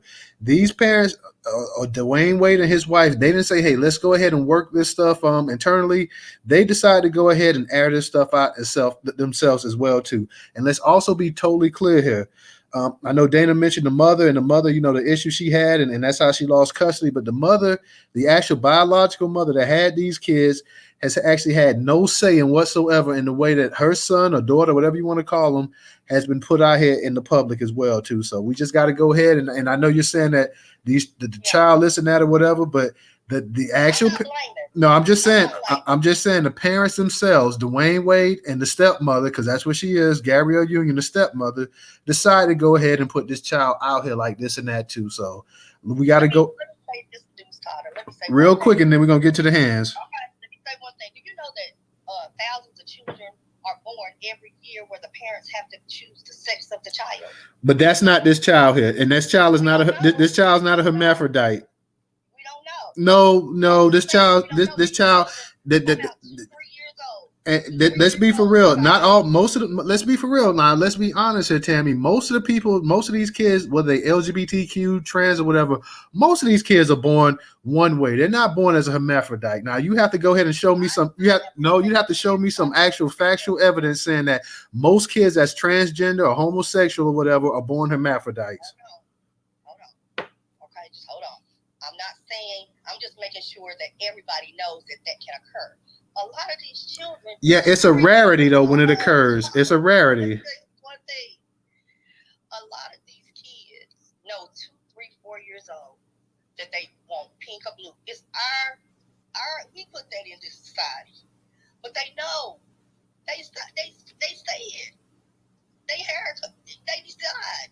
These kids know who they are inside. That's all I'm saying. Okay, and I got to say this right here. No child is born homosexual or heterosexual. When you're 2 years old, you do not know if you're a heterosexual or homosexual. When you're 2 years old, 3 years old, 4 years old, you're not thinking about sex. You're not thinking about intercourse. Y'all thinking about sex. Oh, at 3 years old, you was thinking about sex, Tammy? At 3 years old, I wasn't thinking about no sex. Listen, at 3 years old, I was not thinking about having sex. Okay, so don't sit here and say that we can't sit here and say that a child at this age here, because what you're saying that this child wants pink or blue or whatever. When this child is 3 years old, hold on, Tammy, hold on real quick. When this child is 3 years old, this child does not already know what sex they're gonna be or whatever. These kids are still young, they don't know. So you're sitting here saying that when this child is 3 or 4, this child already knows that it's gonna be a homosexual or gonna be a heterosexual. No, I tell you what, since you're researching it, you go ahead and you drop these facts for us. They connected to, I like the blue dress instead of the pink dress. We connect LGBT to a sex. That's the first thing we think about all the time is that represents some type of sex. They're not thinking about that. They feel different on the inside, and I would encourage everybody to go look up gender dysphoria, disorder, because it is a disorder.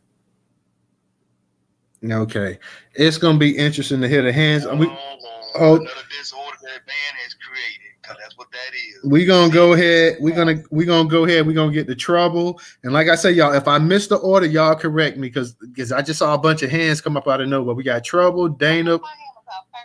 Who hand was up first? Who said that? My hand was up first, and then Dana. That's what I say. We got trouble. We got Dana. Trouble, Dana, Professor, Black Native, and Black Pressure. Real quick. We got, I think now, like I said, I think it's Trouble, Dana, Professor, Black Native, and Black Pressure. If I'm wrong, then y'all correct me. But I believe that's the order of everything. So I know Trouble was first, and then I believe Dana was next, and then we got Professor, I believe, and Black Native, Black Pressure. Now, Professor and Black Native may swap. I don't know, but we'll get to that point. But I know y'all all want to go ahead and say something, so I don't want to hold it up. No, Dana came up quick though. Dana was after Trouble. Yeah, Dana was after Trouble. Look, she still got that white hand up there, that caucasoid hand. Anyway. Let me go ahead. Trouble, go ahead, and you got it. Okay, so Tammy, we just had this conversation in a space not too long ago. I know. So I know you have close proximity to the LGBTQ youth. And that's okay. They need somebody like you in their corner who's gonna fight for them because, as you said, they need to be supported as well. And I agree with that. However, that's not the conversation. And as I stated in the last time, I'm not LGBT, so I don't know how it feels. Though I see the ones that are in my family, and I know that they didn't start off that way. I know, the things that took place that pointed them in their direction. And that's not the same for every child. Every child gets there how they get there. However, it is the parents' responsibility to gear their child and move them into the right directions. It's not okay for parents to sit around and surround their male children with girly things or things that is considered to be girly, such as pink doll babies and whatever thing that's girly. That's for girls. You should be pushing that on the little boys. And if they do, you need to redirect them. It's called redirection. You redirect your child. You let them know. And when you do not redirect your child, when you let your male child feel like, okay, it's okay to walk around with mommy's purse and walk around in mommy's shoes, because these are the things that kids do because they don't know better. So it's absolutely the parents' responsibility to teach them better. A lot of these things could be curbed. Society, as we see it now, is moving into one of the most degenerate, just most irritating, just nastiest forms of being that we've ever seen.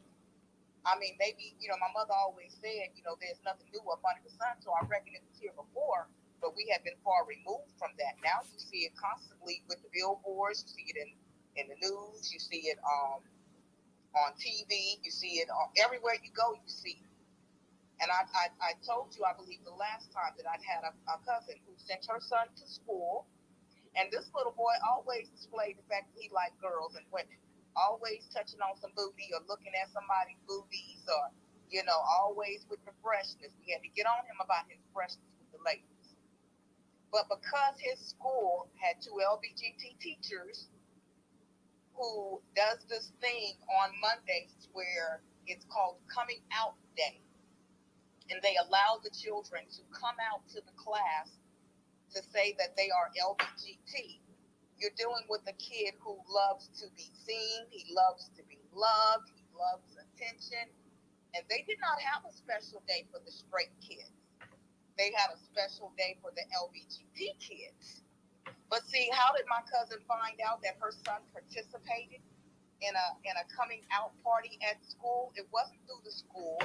It wasn't through the teacher saying, hey, your child has shown interest in this, and this is what we're going to do.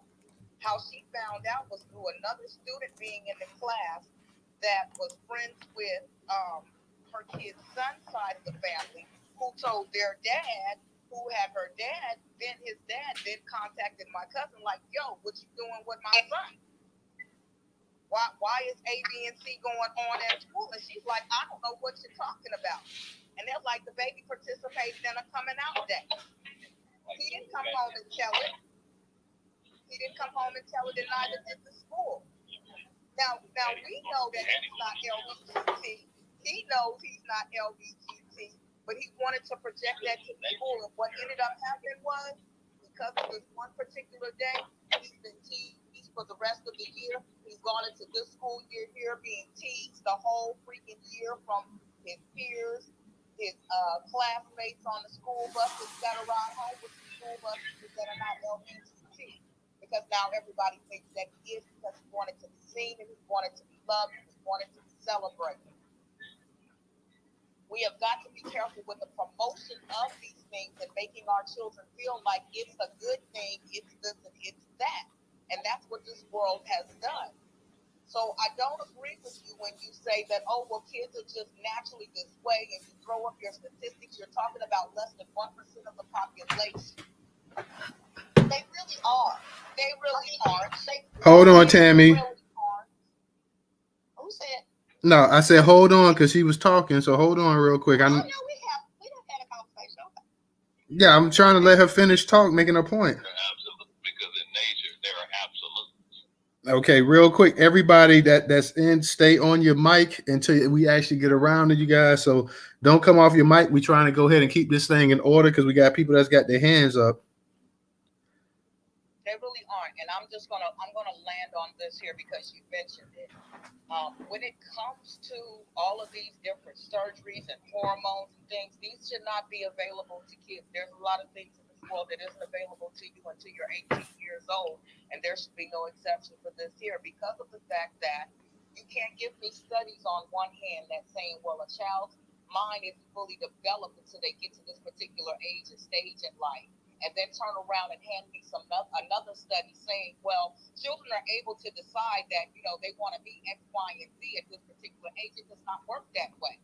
So if a child's mind isn't fully developed until they're damn nearly in their 20s, then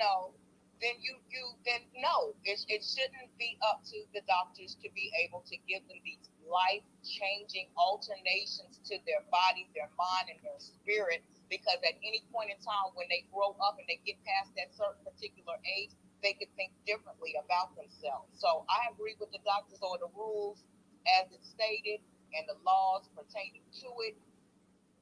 And I'm just gonna say that.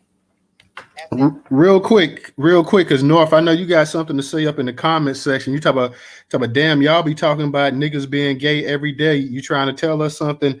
North, you more than free to get up here and get this microphone and come on up here and say what's really on your mind. Because I know you must be in another space, because ain't nobody sitting up here talking about niggas being gay every day. So you want to come on up here and hold on. You want to come on up here and get this mic, North? By all means, be free to come on up here and get this mic, because maybe you're trying to tell us something about yourself. I don't know what the hell you're talking about, because you must be in the wrong space, because ain't nobody sitting up here talking about folks being gay every day up in this space here. So, North, come on up here and get the mic. Since you leaving comments in the comments section, you more than free to come on up here. Can I just respond? Real quick, Tammy, because we got a bunch of hands up. They comment to my comment. Well, but your comment produced a lot of hands because you went for a minute. So we got, I know, but we got people that want to go. That's why I'm telling you, you're going to go real quick. What you have a bunch of people on one side and nobody to refute. That's what I'm saying. I studied. I bet information. And you know what, Trouble? You made me think tomorrow I'm going to start studying. How could it be an undeveloped mind? And then you say they're old enough. Nature versus nurture has been in our system forever. And that whole conversation. This is me medically speaking to you all about an issue. About age 7 is when they start to develop those different types of, this is blue, this is pink, this is green. You play basketball or whatever. I respect everybody's right to not believe it, but I'm just telling you what my Okay, real quick. And like I say, North, you sitting up here with your little comments, you can come on up here because you might want to go and look in the mirror your damn self. You sitting up here trying to say some smart shit. So, I mean, if you got something to say, like I say, come on up here and grab the mic or do like a bunch of these other betas do on Twitter and make little comments and snide remarks, because you're the one that went ahead and included yourself in the conversation, but yet you were scared to get on the mic. Dana, go ahead and unmute your mic. Yeah, so Tammy like lit a whole bunch of us, but listen, I do understand where she's coming from. You know, we should empathize, you know, especially with the youth. However, there is a whole nother side to this, because, you know, it's one thing to be LGBTQ. It's another thing of what they have is a cult. The organization is a cult. And what they're doing now is they are trying to mold and influence children. Why are you putting this in the schools? They don't have a history. So what are they studying? I don't send my kids. I have 2 grown kids and I have 4 grandkids. I never sent them to school to learn about their sexuality, especially at 7, even at 10, and you start learning about sex ed in high school. But the question and a conversation that we don't have, and a lot of these so-called doctors that do this research, they are real doctors, but it's this thing goes, do no harm. But we know there are a lot of doctors and a lot of scholars that do harm, even in this research. So it benefits them to get more funding. So it always reverts back to funding. Who benefits, not just from the adults, but when you include the children to take these hormones and sex change and do this gender transforming your gender, changing your gender, right, biologically, the pharmaceutical, the health insurance, the doctors, and the hospitals. Amen. You have hospitals in the Midwest that were going out of business, and what saved those hospitals were adults wanting to change their sex. Now they're going after the children, so that's why I call it a cult. So it's one thing when a kid is, and gender dysphoria is real, but the fact is that why are you teaching it, or why are you making it part of the curriculum? Because what we need to be teaching children in school is to stop bullying. Because you can have a disability and kids going to pick on you. You could be white, kids going to pick on you. You could be a girl, it does not matter. It's bullying. It's a social behavior that we are allowing. So just to swing it back, the conversation that I see that we don't have, why do they feel as though they need to be another gender? What makes them want to change their sex or who they're attracted to? And a lot of times, especially if you talk to someone who is gay, usually if you're a lesbian or a gay person, you're not dealing with gender dysphoria. That's just for someone who may fall under the trans, or now you got non-binary or asexual or that pansexual stuff. But they never asked the question, and I don't know if they did or not, but the conversation of being sexually molested. See, a lot of these children are going through all this sexual confusion because they were inappropriately touched. And we always bypass that conversation. No one wants to talk about that, whether it's in a black, white, whatever community. So until we get to the root of gender dysphoria, is just a condition that someone is having some type of confusion with their gender. Gender has to do with social construct. Your sex has to do with what you were born with. So we need to start having an honest conversation and a serious, deep conversation about why are they going through gender dysphoria. And that is a very, very small percentage that does not need to be discussed in school, because majority of kids in school are not dealing with that. And a lot of times now, particularly in junior high, definitely in high school, it's become a damn trend.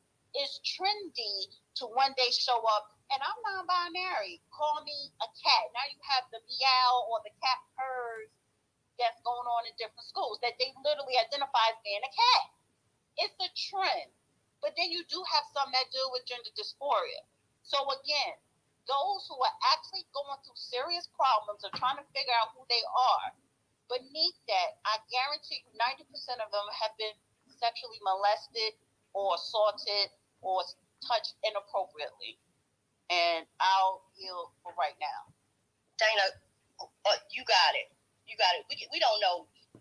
They know that when I come in here, I always say I do not believe statistics. Because a lot of these studies are geared for funding, which is outrageous. But I will say the Black community has a long history of not talking about molestation in the household. But 90% is a little bit high. I'll have to look that one up. But I don't think 90% have been molested. Right, no. Because I've spoken with people don't like Dr. Umar Johnson. I get it because all the other stuff he does, but he is a child psychologist. I've actually had conversations with other children's psychologists and therapists, and they say 95% of the clients who are gay, lesbian, or transgender, or homosexual have been molested, sexually assaulted at a young age. So is there a correlation? It might be, but how about we start having that conversation? Yeah, I'm going to look that up, but this is the other thing that I wanted to say. Maybe a year and a half ago, I went to a training, and one of the therapists who was at the training said she was a polyamor or something. And she started listing off all of these different words that meant different types of sex, different types of relationships. And it was probably over 10. So I do understand that some of it is trendy. And I think I'm speaking from the purview of it's still a child involved in this, that we just, I don't know the whole story between Dame, whoever, the basketball player and the girl. Hey, real quick, Tammy, real quick, because we got a bunch of hands up. I know that you're not going to be able to respond to everybody that comes up here and question, because that's just going to drag it out. So we got to go ahead and we got to move to the next speakers. Also, it looks like somebody needs a wellness check in the actual comment section. North is having a breakdown. So if you guys could make sure you go ahead and give North some attention, because North is having an actual breakdown. So I'm going to put his comment up in the Jumbotron, and if you could, please help this cherry here, because this cherry has somehow lost his way, and I don't know if his stem is up his ass or whatever, but please go ahead and give this cherry the attention that he needs. Yeah. Yeah, tell North to bring his dumb ass, and y'all go ahead and help North up, because North apparently has a stem up his ass. So give this cherry the wellness check that he definitely sorely needs, y'all. We're going to go ahead and kick it to Professor. Professor, you got it. Yeah, thank you, Newstoter. whatever his name is. But anyway, now, with that being said, Tammy, I'm just going to ask you a question because you definitely, I guess you could say, the expert on this subject. Well, you studied the issue probably, I'm sure, more than some of us in this space. So I'm just going to ask a question. In regards to the gender euphoria, what is the breakdown of this topic, or I should say, of this term? Like, what does it mean when you say gender euphoria? Like, is this something where a person is trying to explore themselves? They're just not sure where they are in the great scheme of things? Let me read you, because I don't want to get the definition wrong. Let me read you the definition. It's short, okay? Manifests early in childhood and can persist for years before patients undergo counseling or treatment. It refers to a strong discomfort or distress, often caused by a discrepancy between a person's gender identity and their biological sex assigned at birth. That's from the DSM-5.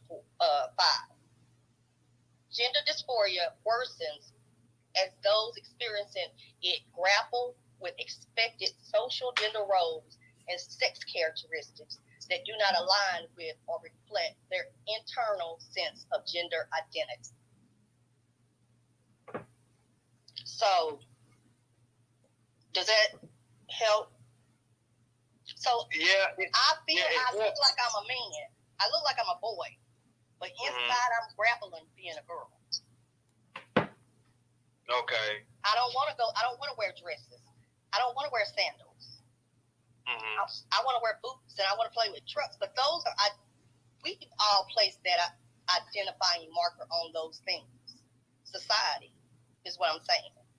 You know, a girl or a boy can play with a truck, but in our society, if we get a truck, we think it belongs to who? The boy. The boy, yeah. We think a doll. Look, I'm country, y'all. A doll. We would identify that as belonging to who?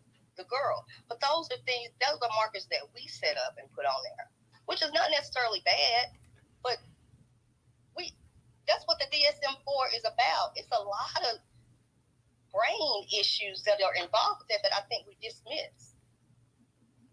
They're not, it's not normal necessarily. Okay. But I will say, it's supposed to be normal. I will say that with what Dana said, and that's a discussion that we definitely should have maybe at some time, even in some of these spaces, is about some of the molestation that could have an impact on some of the children that have, and just not, as children, but as they gotten older, it could have psychologically made them go one way or the other. So we do need to discuss that. That is an issue that I think with the Black community that we don't really talk about. So I think we should discuss that. But this whole thing with the gender euphoria, I just really want to get a breakdown on it because, all these different scientific terms, like the psychologists are just putting all kinds of stuff out there that just don't make any sense these days. So I thank you for breaking it down for me. It doesn't happen very often, but I want us to get to, do you think people want to automatically be an addict? I didn't come out trying to be an addict. It's all in the brain. Brain is really important when it comes to talking about these things.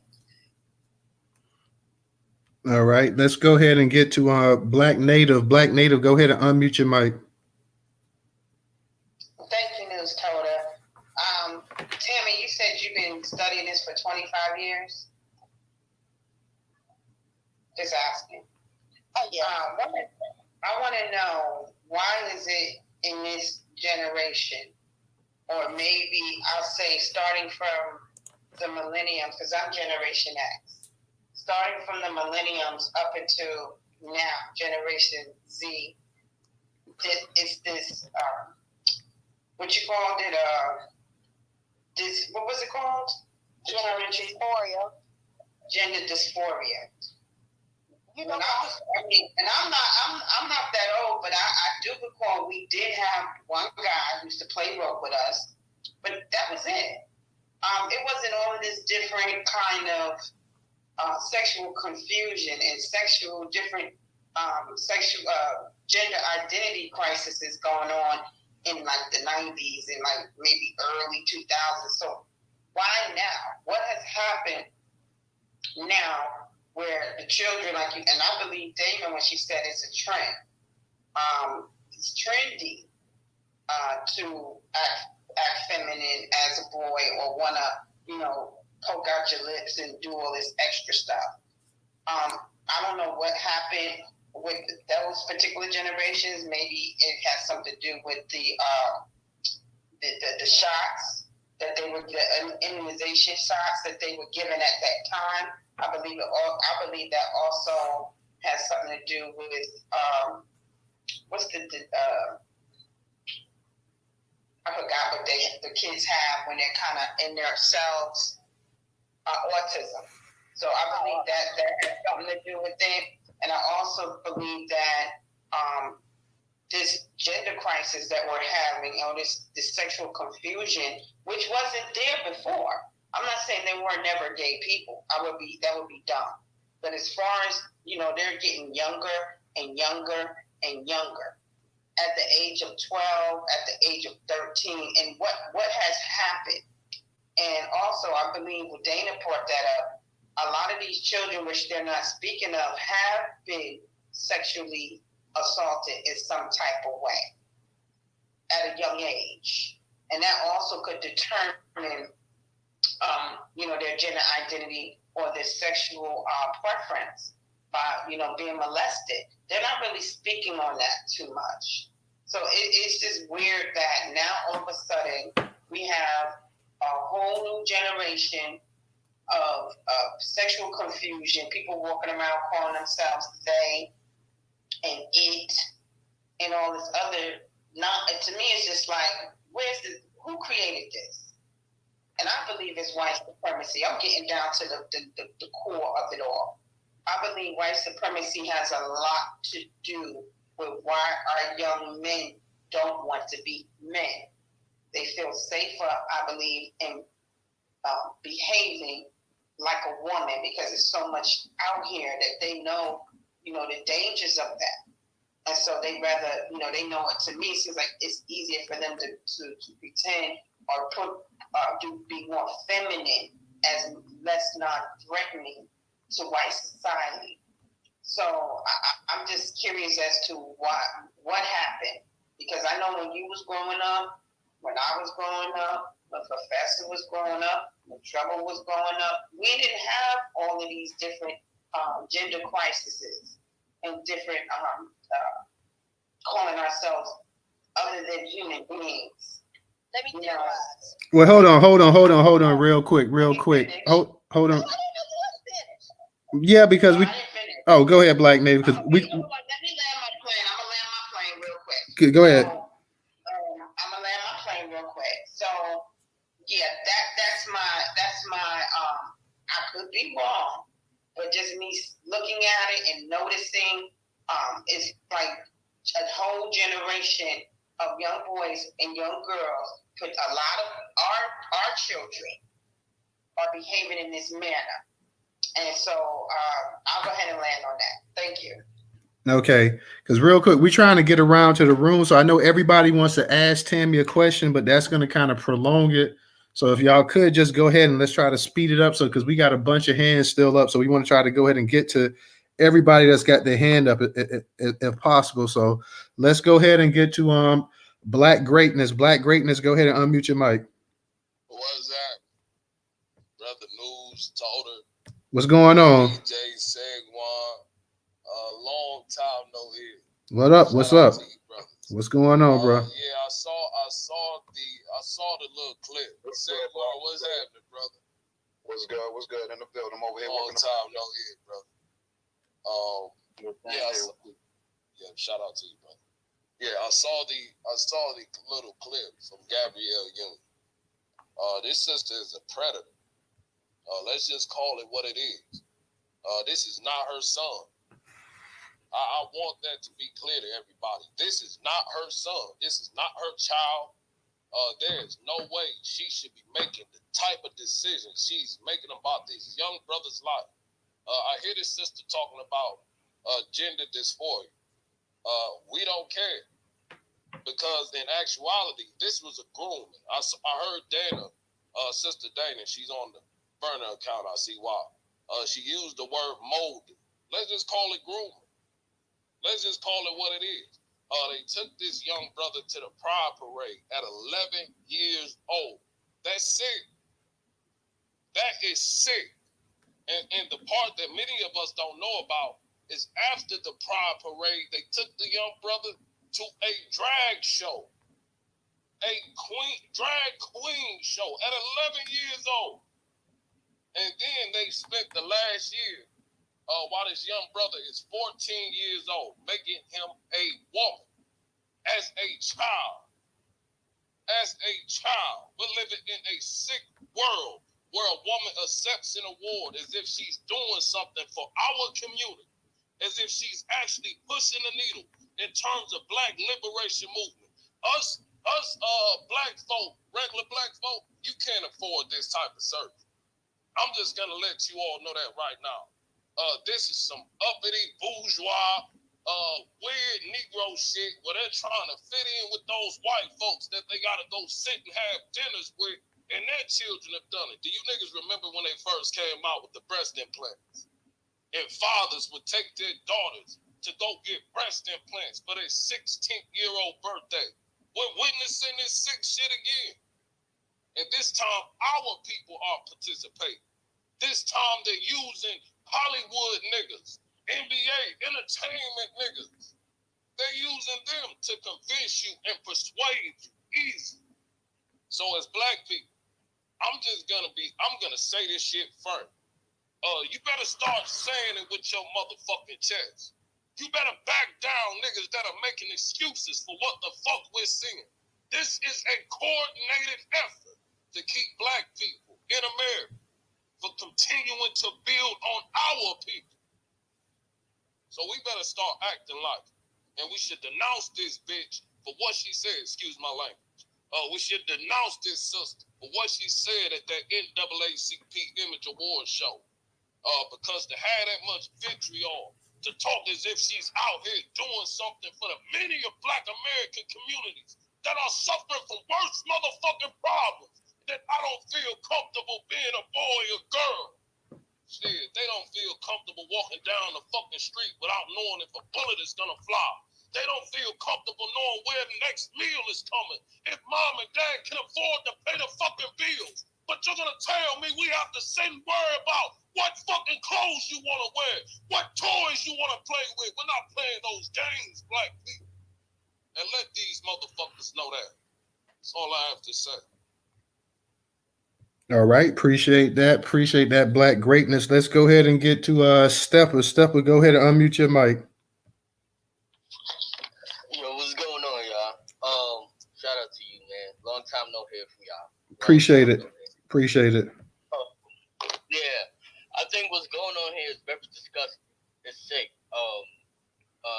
Most of the time when black people you are united, it's about something that has to do with the liberation of black people.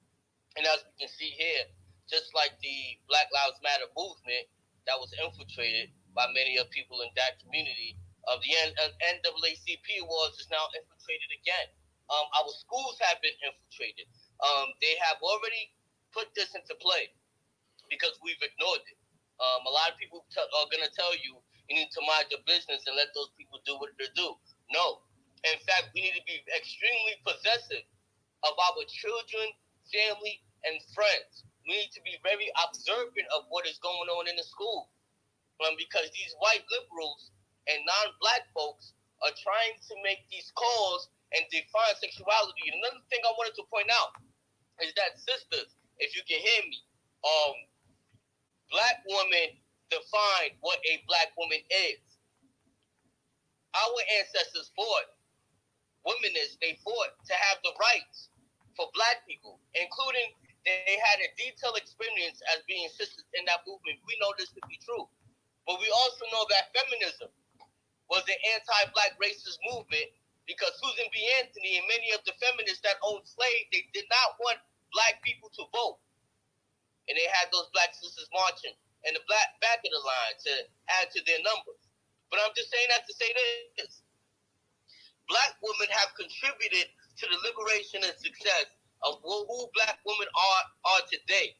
But there is womanhood. There are privileges that the black woman do deserve, and we need to protect that. But we also need to protect the identity of what a black woman is, because that as well will be hijacked, and we will be giving all our rights, privileges, and resources away. It will be stripped away from the black woman and given to a man that wants to identify as a woman. There was no point of doing anything we did. If a man could just identify as a woman and get all of the privileges that a black woman has. So that is going to take us 100 steps back. It is going to allow the white supremacists and the white men to take advantage and identify as a black woman and be transracial and transgender. Because they want to be women. They want to be a part of a group of oppressed people. Because they want to fulfill their sexual fantasies. And many of these people are going to turn against the people that helped them get in power. Shout out to the Democrats for conspiring this, because yes, it was many of the Democrats that allowed this, and many of the black LGBTQ that are in support. But I will say this, navigating through everyday life, in the hood, in the streets, many of our black folks do not agree with this agenda. Let's be clear. This is not our agenda, and it's not our culture. This is white status. And I rest my piece there.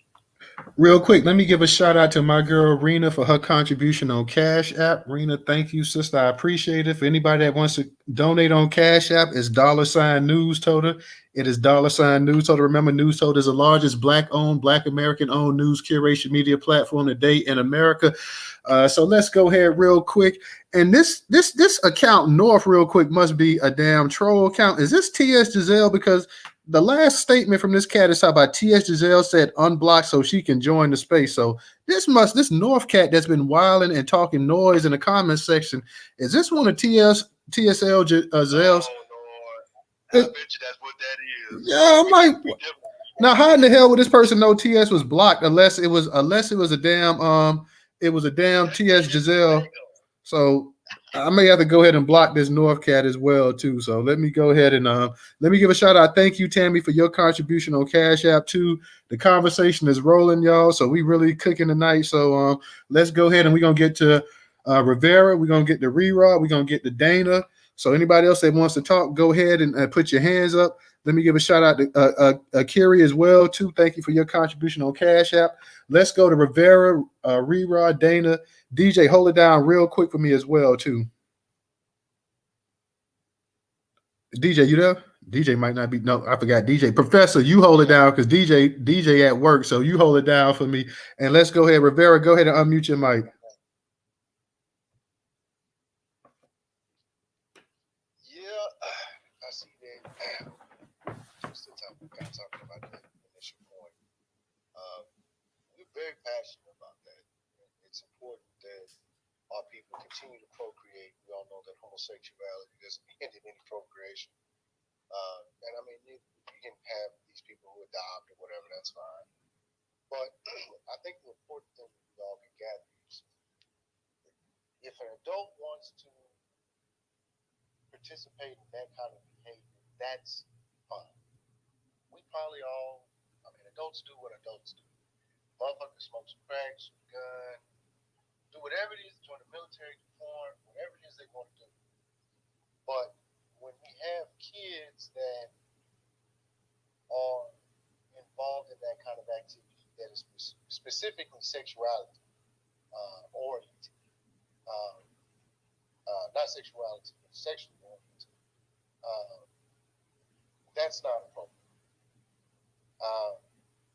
People try to say that, oh, homosexuality or whatever it can be gender fluid, and somebody doesn't necessarily have to have sex to be gay. And that's why we teach the kids. No, now y'all just playing games.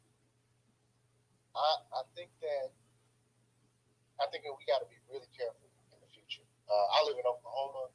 I have an 11-year-old daughter, and I remember talking about this in Clubhouse months and months back, probably last year. There was a thing, the LGBTQ should go ahead and add the P for standing for pedophilia. And there was a bunch of, the gay community was, upset that, oh, we're not, da-da-da-da-da. And this guy got on the stage, and he had brought up what was going on in the education system as far as teaching kids and stuff. And I remember my daughter coming home with some paperwork, and I was confused because this is a conservative state. This is a red state. Oklahoma's a red state.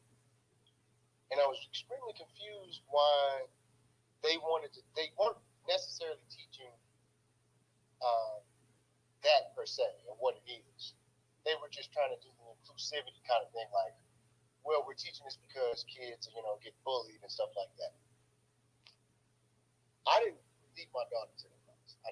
They gave you the option to let your kids either participate in class or not participate. I didn't want to participate. And she got upset because one of her friends, her female friends, is, I guess she's pan, or I don't know what the fuck. It wasn't gay. It was something weird. I guess the lady kind of explained it earlier. It's one of those new ones, the new words that we've never heard before. We were so used to gay and transsexual, and now it's a vibe. Now it's a slew of others. She was one of the slew of others. And I explained to her in the nicest way possible that you are not old enough to understand this right now. And I also wanted to point out, with that being said, somebody was saying back in the 90s, I'm 38, we didn't have that. Boys, now you're seeing what in the future is, you don't have to have a kid that's even molested. And you don't even have to have a situation where the teachers are teaching. You can have a kid who had some sort of sexual trauma in his life that's around your kid, and now they're introducing it to your kid. You're not around your kids 24/7. You're not. So when I thought about that with my daughter and her friend, I said, damn, the influence is there. Without the teaching, without the extra things that are around her, it's around her because there's other kids that might have had some sort of trauma and are either engaging in that activity with your child or telling them that this is what it is. So you don't even have to have the school system tell your kids no more. You goddamn kids that your kids are around her. Now, I'm not saying that's what's going on with my kid. I don't really know, but I'd hope not. I'd hope that she would talk with me and let me know what the hell's going on and what kids are telling her. But that doesn't happen all the time. And if anybody in here was people in here talking about that they are psychologists or whatever, we all know the kids, when you have a child psychologist, kids are more likely to talk to the child psychologist than they are to the parent. They tell the child psychologist everything. They wouldn't come home and tell the parent at all because they think that they're going to get in trouble speaking with the parent. So I don't know if there's anything that can be done other than kind of pulling your kids away from stuff, see stuff going on, or just talking to your kids and saying, hey, you can talk to me about anything. But it's now in an age where everything is all digital. Everything is on the internet. The kids are looking at everything. You can't monitor your kids what they're looking at on TV all the time. They go over to their friend's house. We all had that one friend back in the day. The friend could watch HBO until 2 a.m. Cussing, sex, all that stuff. All kinds of shit. You go home, you can't watch that. So it was like a treat to go over to that person's house. So what I'm saying is this, and I'll land here. In order to save the next generation, in order to get them to understand, and not just with this LGBTQ bullshit, with everything in life, I think that we need to have our kids around other children that have great influence. and that are all code. I would love to have my daughter in a school where they only teach black stuff, and it's, they still teach the regular curriculums, but it's more black oriented than anything else. Not this extra shit. Not this, we got to include everybody else. Just focus on the black stuff. And then when you get senior year and you get to college, if you want to delve into whatever kind of other extracurricular bullshit there is, I can't stop it. You're an adult. I can't stop it. You made that choice as an adult. As a child, my job as a parent is to make sure that you eat, you have a place to sleep, and that you are okay. This isn't okay. That's all I want to address. Yeah, real quick, y'all. We kind of veered off of the topic a little bit as we started going. We was talking about the actual, the Image Awards, and I know that the main thing was about Dwayne Wade and the Sun and stuff, and then we kind of started going to some further things as well too. We was talking about because somebody talked about clickbait. I don't know, maybe y'all just came up in this space because this space has been going for a couple hours. So for those talk about clickbait or whatever, it's not my fault that you came into this space when you came into it, because this space been going on almost 3 hours. So if you have an issue with that, you can go ahead and rewind it, go to the space, and once the space ends, you can go back to the beginning of it, because there ain't no clickbait. We've been talking about the NAACP Image Awards as well as the Hidden Museum as well too. But people kind of start to go a little bit further. Tammy kind of came in and she started talking about when she started talking about about Zaya Wade, started going into another whole realm of conversation. So for those in the comment section, because we got a lot of people in the comment section that's talking about clickbait or this or that or whatever, you're more than free to go ahead and grab the microphone and come up here, because like I said, this conversation has been going since 8 o'clock. So if you just came in here at 10 o'clock or whatever, a space is long and there's many different topics that get talked about. So, but I do kind of want to go ahead and, while we're talking about the NAACP and the Image Awards, I don't have an issue talking about the situation with Zaya Wade and stuff like that. But now we started talking about childhood trauma and this and that or whatever and all this other stuff. And some of this stuff too, y'all, I'm not going to say that there's not childhood trauma involved in some of these cases, but let's be for real. Some of this stuff is simply an agenda. It's been an agenda since the 1960s, the late 1960s, and it stays an agenda. And I don't think everybody that's transgender and this and that or whatever, or LGBTQ, have been touched up or whatever. Some people just choose to go that way. Some people simply choose that. So unless we have some actual hard evidence suggesting otherwise, I can't really sit here and say that. Some people choose to live a certain lifestyle. Simple as that. And it doesn't have anything to do with childhood trauma or how they've been abused or this and that. Some people simply, there's a bunch of people that have never had childhood trauma that choose to live an alternate lifestyle. So that's all I want to say real quick. We're going to get to Re-Raw, then we're going to get to Dana. We got Black Majority State up here as well too. So Re-Raw, go ahead and unmute your mic, sister. How you doing tonight?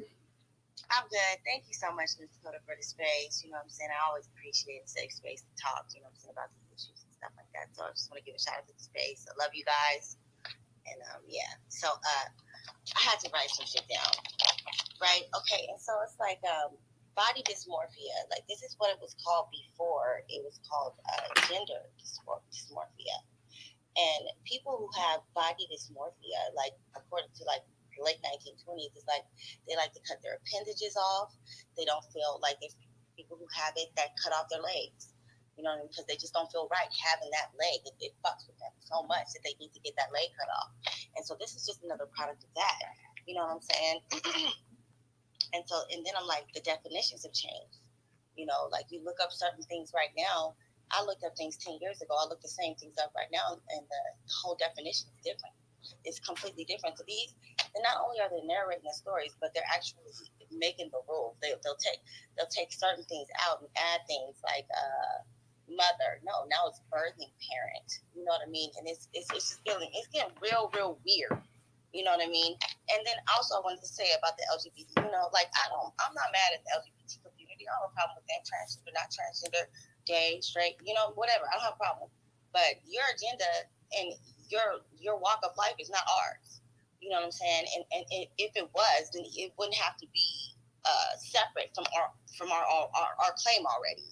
You know what I mean? If we're fighting for Black Americans, Negroes, freedmen, whatever we're arguing about, whatever. Y'all know what I'm saying? The Aboriginal Black people of this country, you know, it doesn't really matter. But the fact that they're trying to kind of have this own like personal spot in this issue is what's really causing most of the issue. We Black, right? If we Black, we're all going through the same things. We're all suffering the same things. You know what I mean? And as far as like, you know, everybody's saying that, oh, you know, it could just be, you know, that maybe something happened in the past, maybe, you know, something, you know, didn't happen. Maybe they're just like that. But you have to understand that our government is really fucked up. And they're putting stuff in our food, soy. They're putting stuff in our soda. We got chemtrails. We got fluoride in the water. All of this stuff is to help push this agenda. I don't know if you guys have noticed, but I have, that a lot of people who are going to jail for raping someone or molesting someone, they're really not getting no time. They're getting slaps on the wrist. And this is a big thing. You know what I mean? It really is. If you deep dive into it, you'll see. Like, there was a white dude who raped a 1-year-old baby and didn't do no jail time. He got fucking, like, what is it?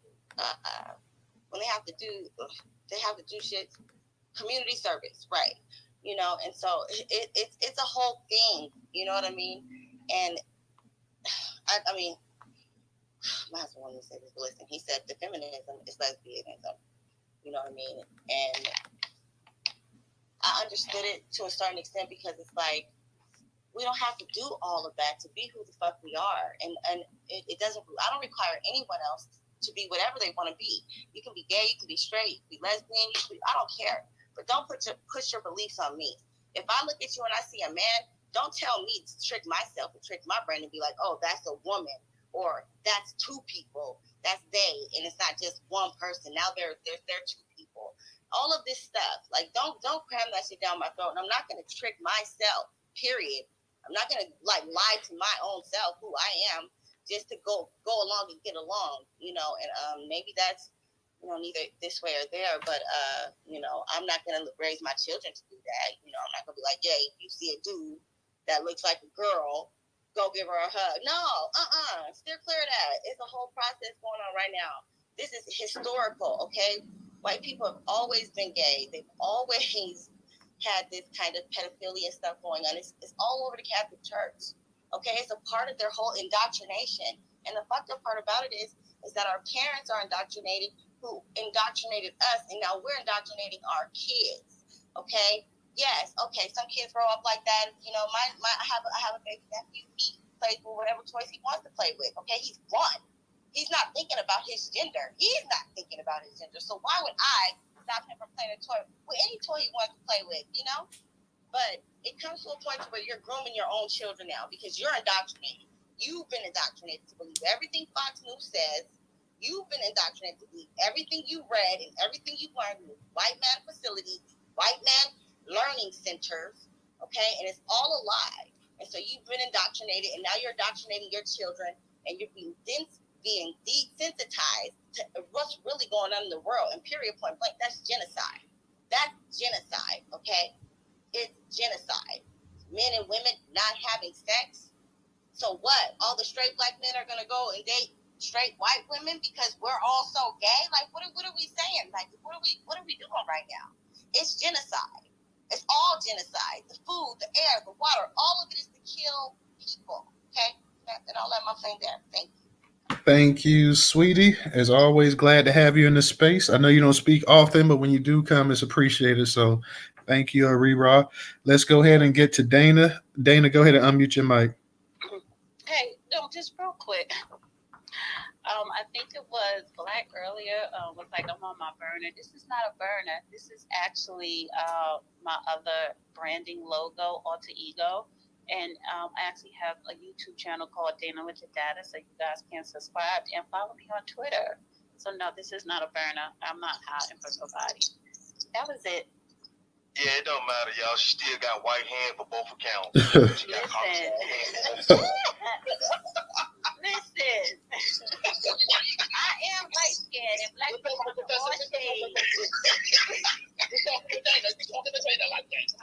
Hey, look, I got much love for Dana, though, man. I had to fuck with her.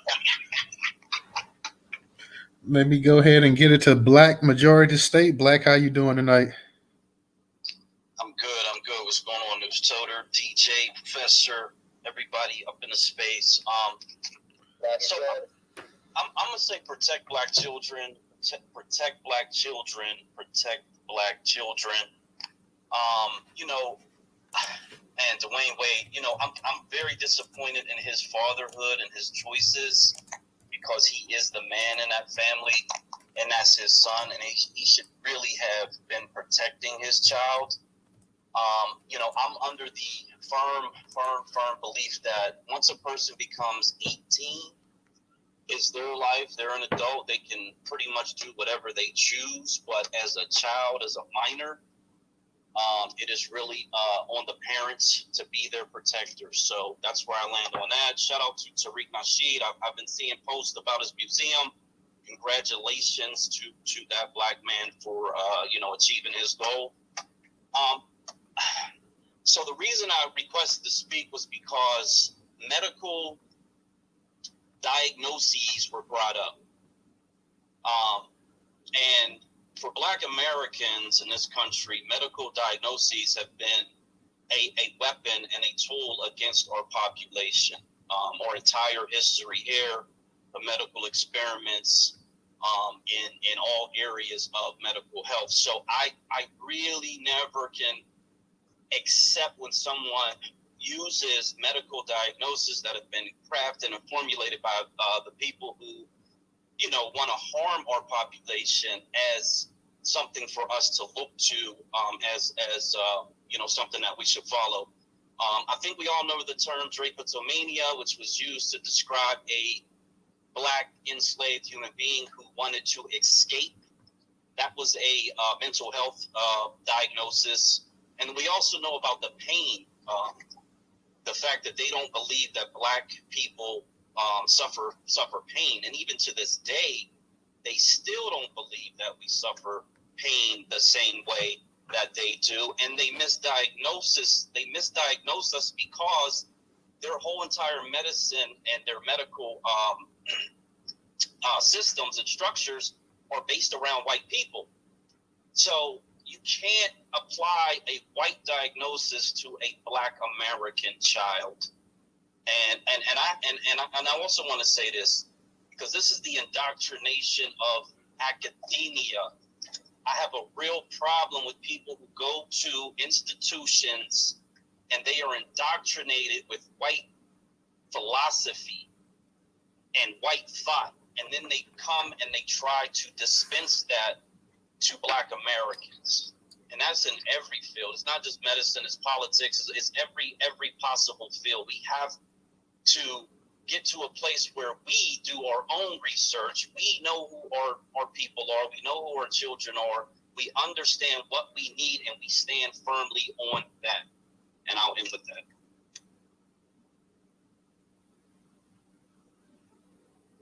Hey, yeah, that's good stuff right there, Black Majority. Shout out to you. Everybody follow Black Majority. So come over and have our Black Majority Steak Space every Saturday at 8:30.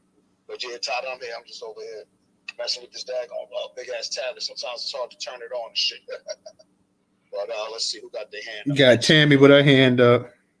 All right. Go ahead, Tammy. Disrupt. Go undisrupt. Disrupt. You know what I mean? You feeling better too.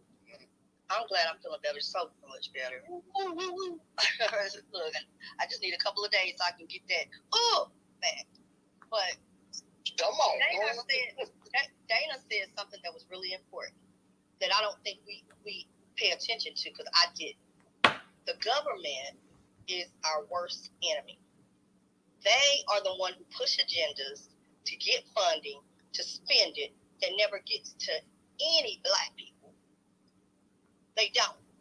They gave $2.7 billion to gender policy and research. While they trying to act like, you know, they don't.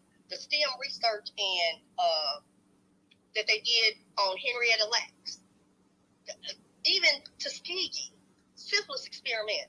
And then what she said about going in changing words, I just showed y'all.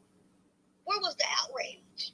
They try to make it seem like those men signed up for it willingly by putting in there no informed consent sign. Quit trying to double down on your lies. These are the same people who lynched us. And we still believe their research. That's why I'm like, I don't believe in research. But all I can say is my reading is always changing up. Oh, that was reread. I think that was reread. It always changes up. And the notorious people that's behind it, Health and Human Services and all they 27 organizations, Centers for Disease Control, social work is up in there too. You don't even know when social work, they all in it, and they all knew about the syphilis study. They found a cure, and they all knew that they continued to study for 10 more years, knowingly.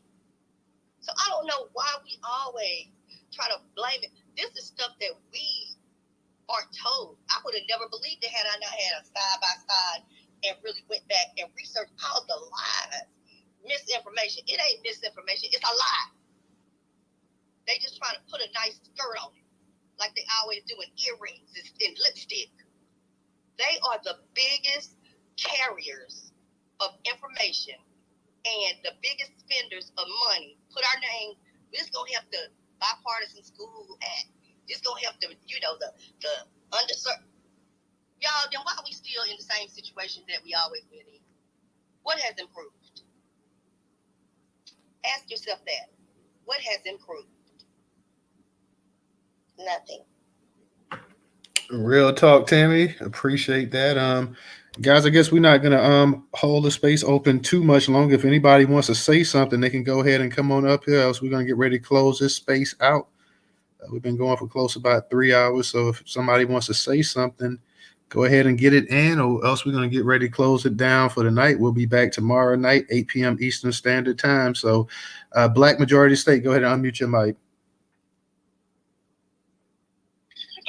Okay, thank you. So there was one thing that I didn't get to mention. So, I have an adopted sister, and she's the stepmother of two beautiful black daughters, and they're like in 5th and 4th grade, I believe.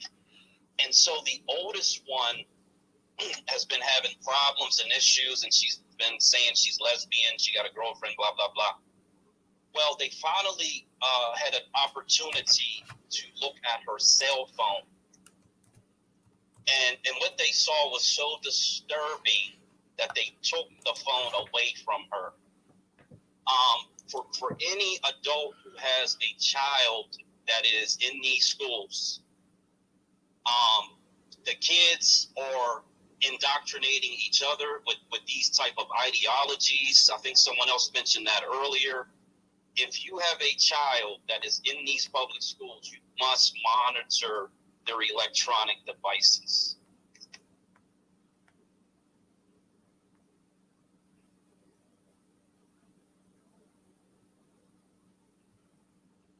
All right, Black. Appreciate that.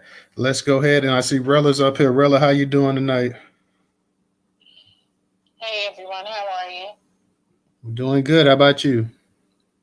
I'm doing okay. I just kind of been listening to everybody. I had to ask the room a question because I know I did hear Black, state that his position on, academia, and I want to state this, in this way. Charles Drew and a lot of our ancestors were in academia. And a lot of our American descendants are in academia today. So we were to do studies and actually start to practice and start to actually now go on the path of diagnosing and going through psychological sociology and breaking down the barriers in which things that we see within our own community. If the results panned out similar to what people in academia are finding, would you still say it's white supremacy? See, I understand that white supremacy exists, but I also understand that the conditions of impact also exist. And it was because of education that allowed me to understand these things. That's why I always keep asking, people don't compartmentalize when they actually talk. They just talk from their opinion. And I'm always leery and I'm always listening just to observe. because there is no coincidence that there is, a particular socialization that's happening amongst the LGBT community that is very championed by white or immigrant and LGBT community members. And then those who feel disenfranchised, who happen to be a part of the quote-unquote minority status, tend to take on the same trope that Black men often state that Black women have taken on in regards to the feminist movement. I heard somebody mention that when they were on stage. Now, the one thing Stepper was very truthful about saying is that Black women also did have a struggle during and after emancipation, the impact of slavery, just like Black men had the issue of impact of what happened to slavery, emancipation, Jim Crow, etc. So when you start to break things down and you start to look at what are the impact on our group of people based on our gender, our socialization, our classes, and things that happen within our community, those are all language words that are used based on education, whether or not you like it or not. Now, the NAACP Image Awards. I do not agree with Dwayne and Gabriella using a child to win an award for something that has been going on for centuries. Gay people are not new. Gay men are not new. It's not a new phenomenon.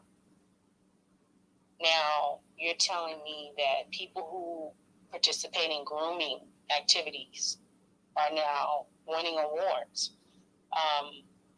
Rerod mentioned the same thing in regards to a child playing with a toy, a doll or a truck, boy or girl at a young age. Adults are the ones that are actually the issue. You're the problem.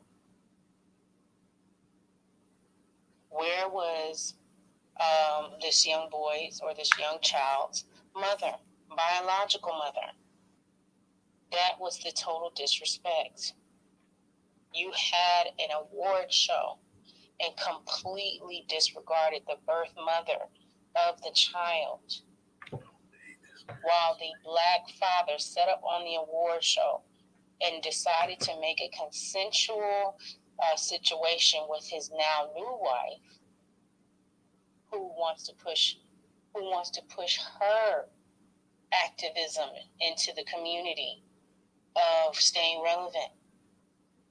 But the mother was pretty much out of the picture. There was no conversation. There was no words. I'm so furious with the NAACP awards because this goes again to the erasure of what women, biological women, actually view and the things that we have a voice and want to vocalize and say.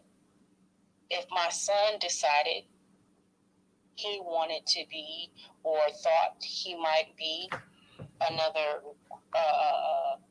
gender child, do you think that I would not have that discussion with his father and that we would utilize that to try to run down the street and make it into a Black trans activism situation? No, that is a discussion that we have in our family. That's how you protect your child. And then I'm not coaching my son to be a girl. I'm not influencing him. Hey, real quick, Rella, DJ and Professor, check your DMs real quick. Go ahead, Rella. So all I'm saying is, I understand that people's, experiences and their views most certainly definitely matter, but I'm never going to shit on academia. I'm never going to put it in a position where, somehow Black people don't have the wherewithal, the capacity to also study and break down the things that are happening in our community. I believe that we have not been put in a position to write books like Charles Drew did, to write and put out information to allow ourselves actually to figure out and self-group diagnose so that we can heal the things that have impacted us. But do the LGBT community or the gay, lesbian, queer, whatever. Do these people exist in our community? Most certainly they do. Do I believe that you should be grooming young children? No, you should not. You should not be doing that. Does that mean that they're not a part of the community? No, that doesn't mean that either. So, as much as I can still talk about what happens to heterosexuals, I certainly can talk about what happens to homosexuals that are Black in our community. But I do not participate in child grooming. That was my issue with the Image Awards. And then Gabrielle Union came out and stated, oh, her father is in the hospital. So then why are you on stage with this Black man instead of the mother? Because there's conflict. He should have never went on stage. He should have never accepted that award if he was not united with the mother. And on top of that, I think the child is still underage. So yet again, they started this when I think Dwayne Wade's son was younger. And the whole situation when the mother was trying to tell the world that he's keeping my sons away from me when they were little. See, the weaponization of the legal system from Black men and Black women need to be sussed out. But some people aren't ready to have that conversation. So here we are. And we have to sit here and watch these two parade this situation and make this into a transgender, trans, Black Lives Matter, blah, blah, LGBT, Black Lives. Whoever said in our community that the Black LGBTQ never mattered? Who in our community said that? No one. I've never heard anyone say that, ever. Matter of fact, every time someone mentions how they have Black LGBTQ people in their family, they talk about how they know people. They never say, I hate them, I dislike them. But you don't hear Black LGBTQ talking about how they recognize there are people who are both hetero and homosexual who groom people, and they start at a young age. So yes, I agree with Dana. No. And maybe this is not the forum to have that conversation, but it definitely needs to be expounded on, and I'll land. All right. Thank you. Everybody that's going to come up and speak, because we're going to get to the last three speakers. We're going to keep it 2 minutes because I'm trying to go ahead and close the space out. So let's keep it short, sweet, because we're going to be getting ready to close this space out. Let me go ahead. Miss T, you haven't had a chance to speak tonight. I'm going to go to you. Then I'll get to Tammy and Black Native. And let's not, like I say, Tammy, let's not keep it long-winded as well when you come up as well, too. So look, 2 minutes and under. You got it, Miss T. Good evening. Hey, Newstoter. How you doing? D-Day, everybody in the room, what's up? I just wanted to come up and congratulate Tariq. I'm just so happy that the vision that he had was able to be manifested. So it's just another proof to us that dreams do come true. So let's just keep dreaming. We will receive these reparations. About Zaya, Dwayne Wade's son. I think his first name was Zion. I want to say body dysmorphia does not mean that you are gay. I first wanted to say that. It just means that you don't see you don't feel that you are the body that you are in. Same thing with bulimics. You know, if they physically can't eat, even the size of a pea looks like a T-bone steak to them. So, and then when they look at themselves in the mirror, they're 3 or 4 times the size that we see them as. But in their mind, they are humongous. and with anorexia as well. So those are mind issues, brain issues. But just because you are born a man and you see yourself as a woman does not mean that you are a gay person. So I definitely wanted to say that. And that his mother has been in the fight all these years. She's been fighting all along the way to prevent this from happening. But she doesn't have the attorneys that he has. And she's not married to a witch or a warlock like he is.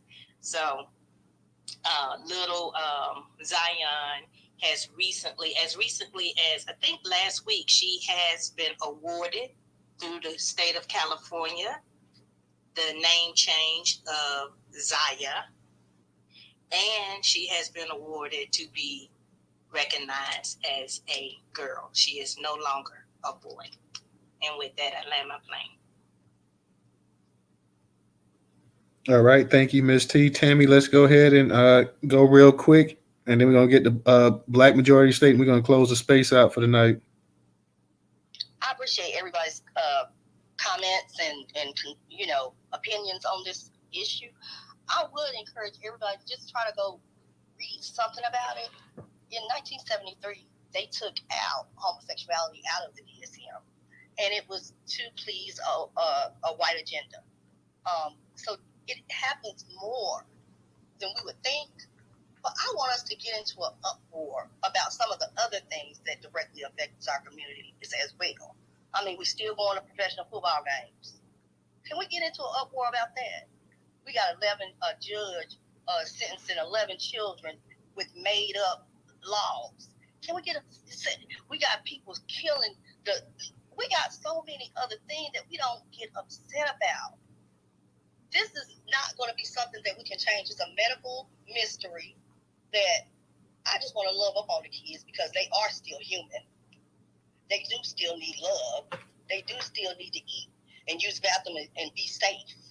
And the more and more we come out angry like this, the more and more they're in jeopardy of being hurt. The more and more they're in jeopardy of feeling not wanted, which could lead to suicide and some other stuff. But I love the conversation, and I appreciate everybody's opinion. I'm speaking compassion, okay? I'm speaking love for the children because I see what can happen. Bullying.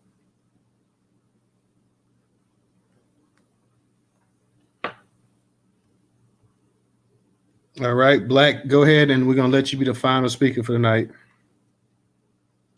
Okay, thank you so much. So I want to speak to the Charles Drew and all of our very intelligent, Black American professionals who have educational system. I think it's about interpretation and application of information. I think if you simply read the information that is presented and you apply it as it's presented, you do Black Americans a disservice.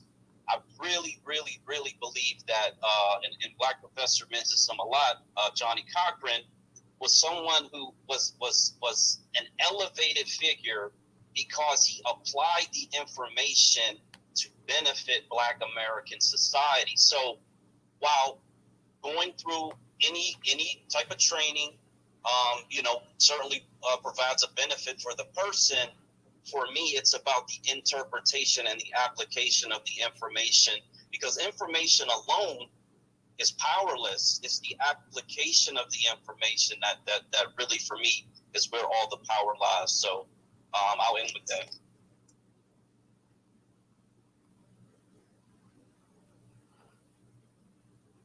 All right, y'all.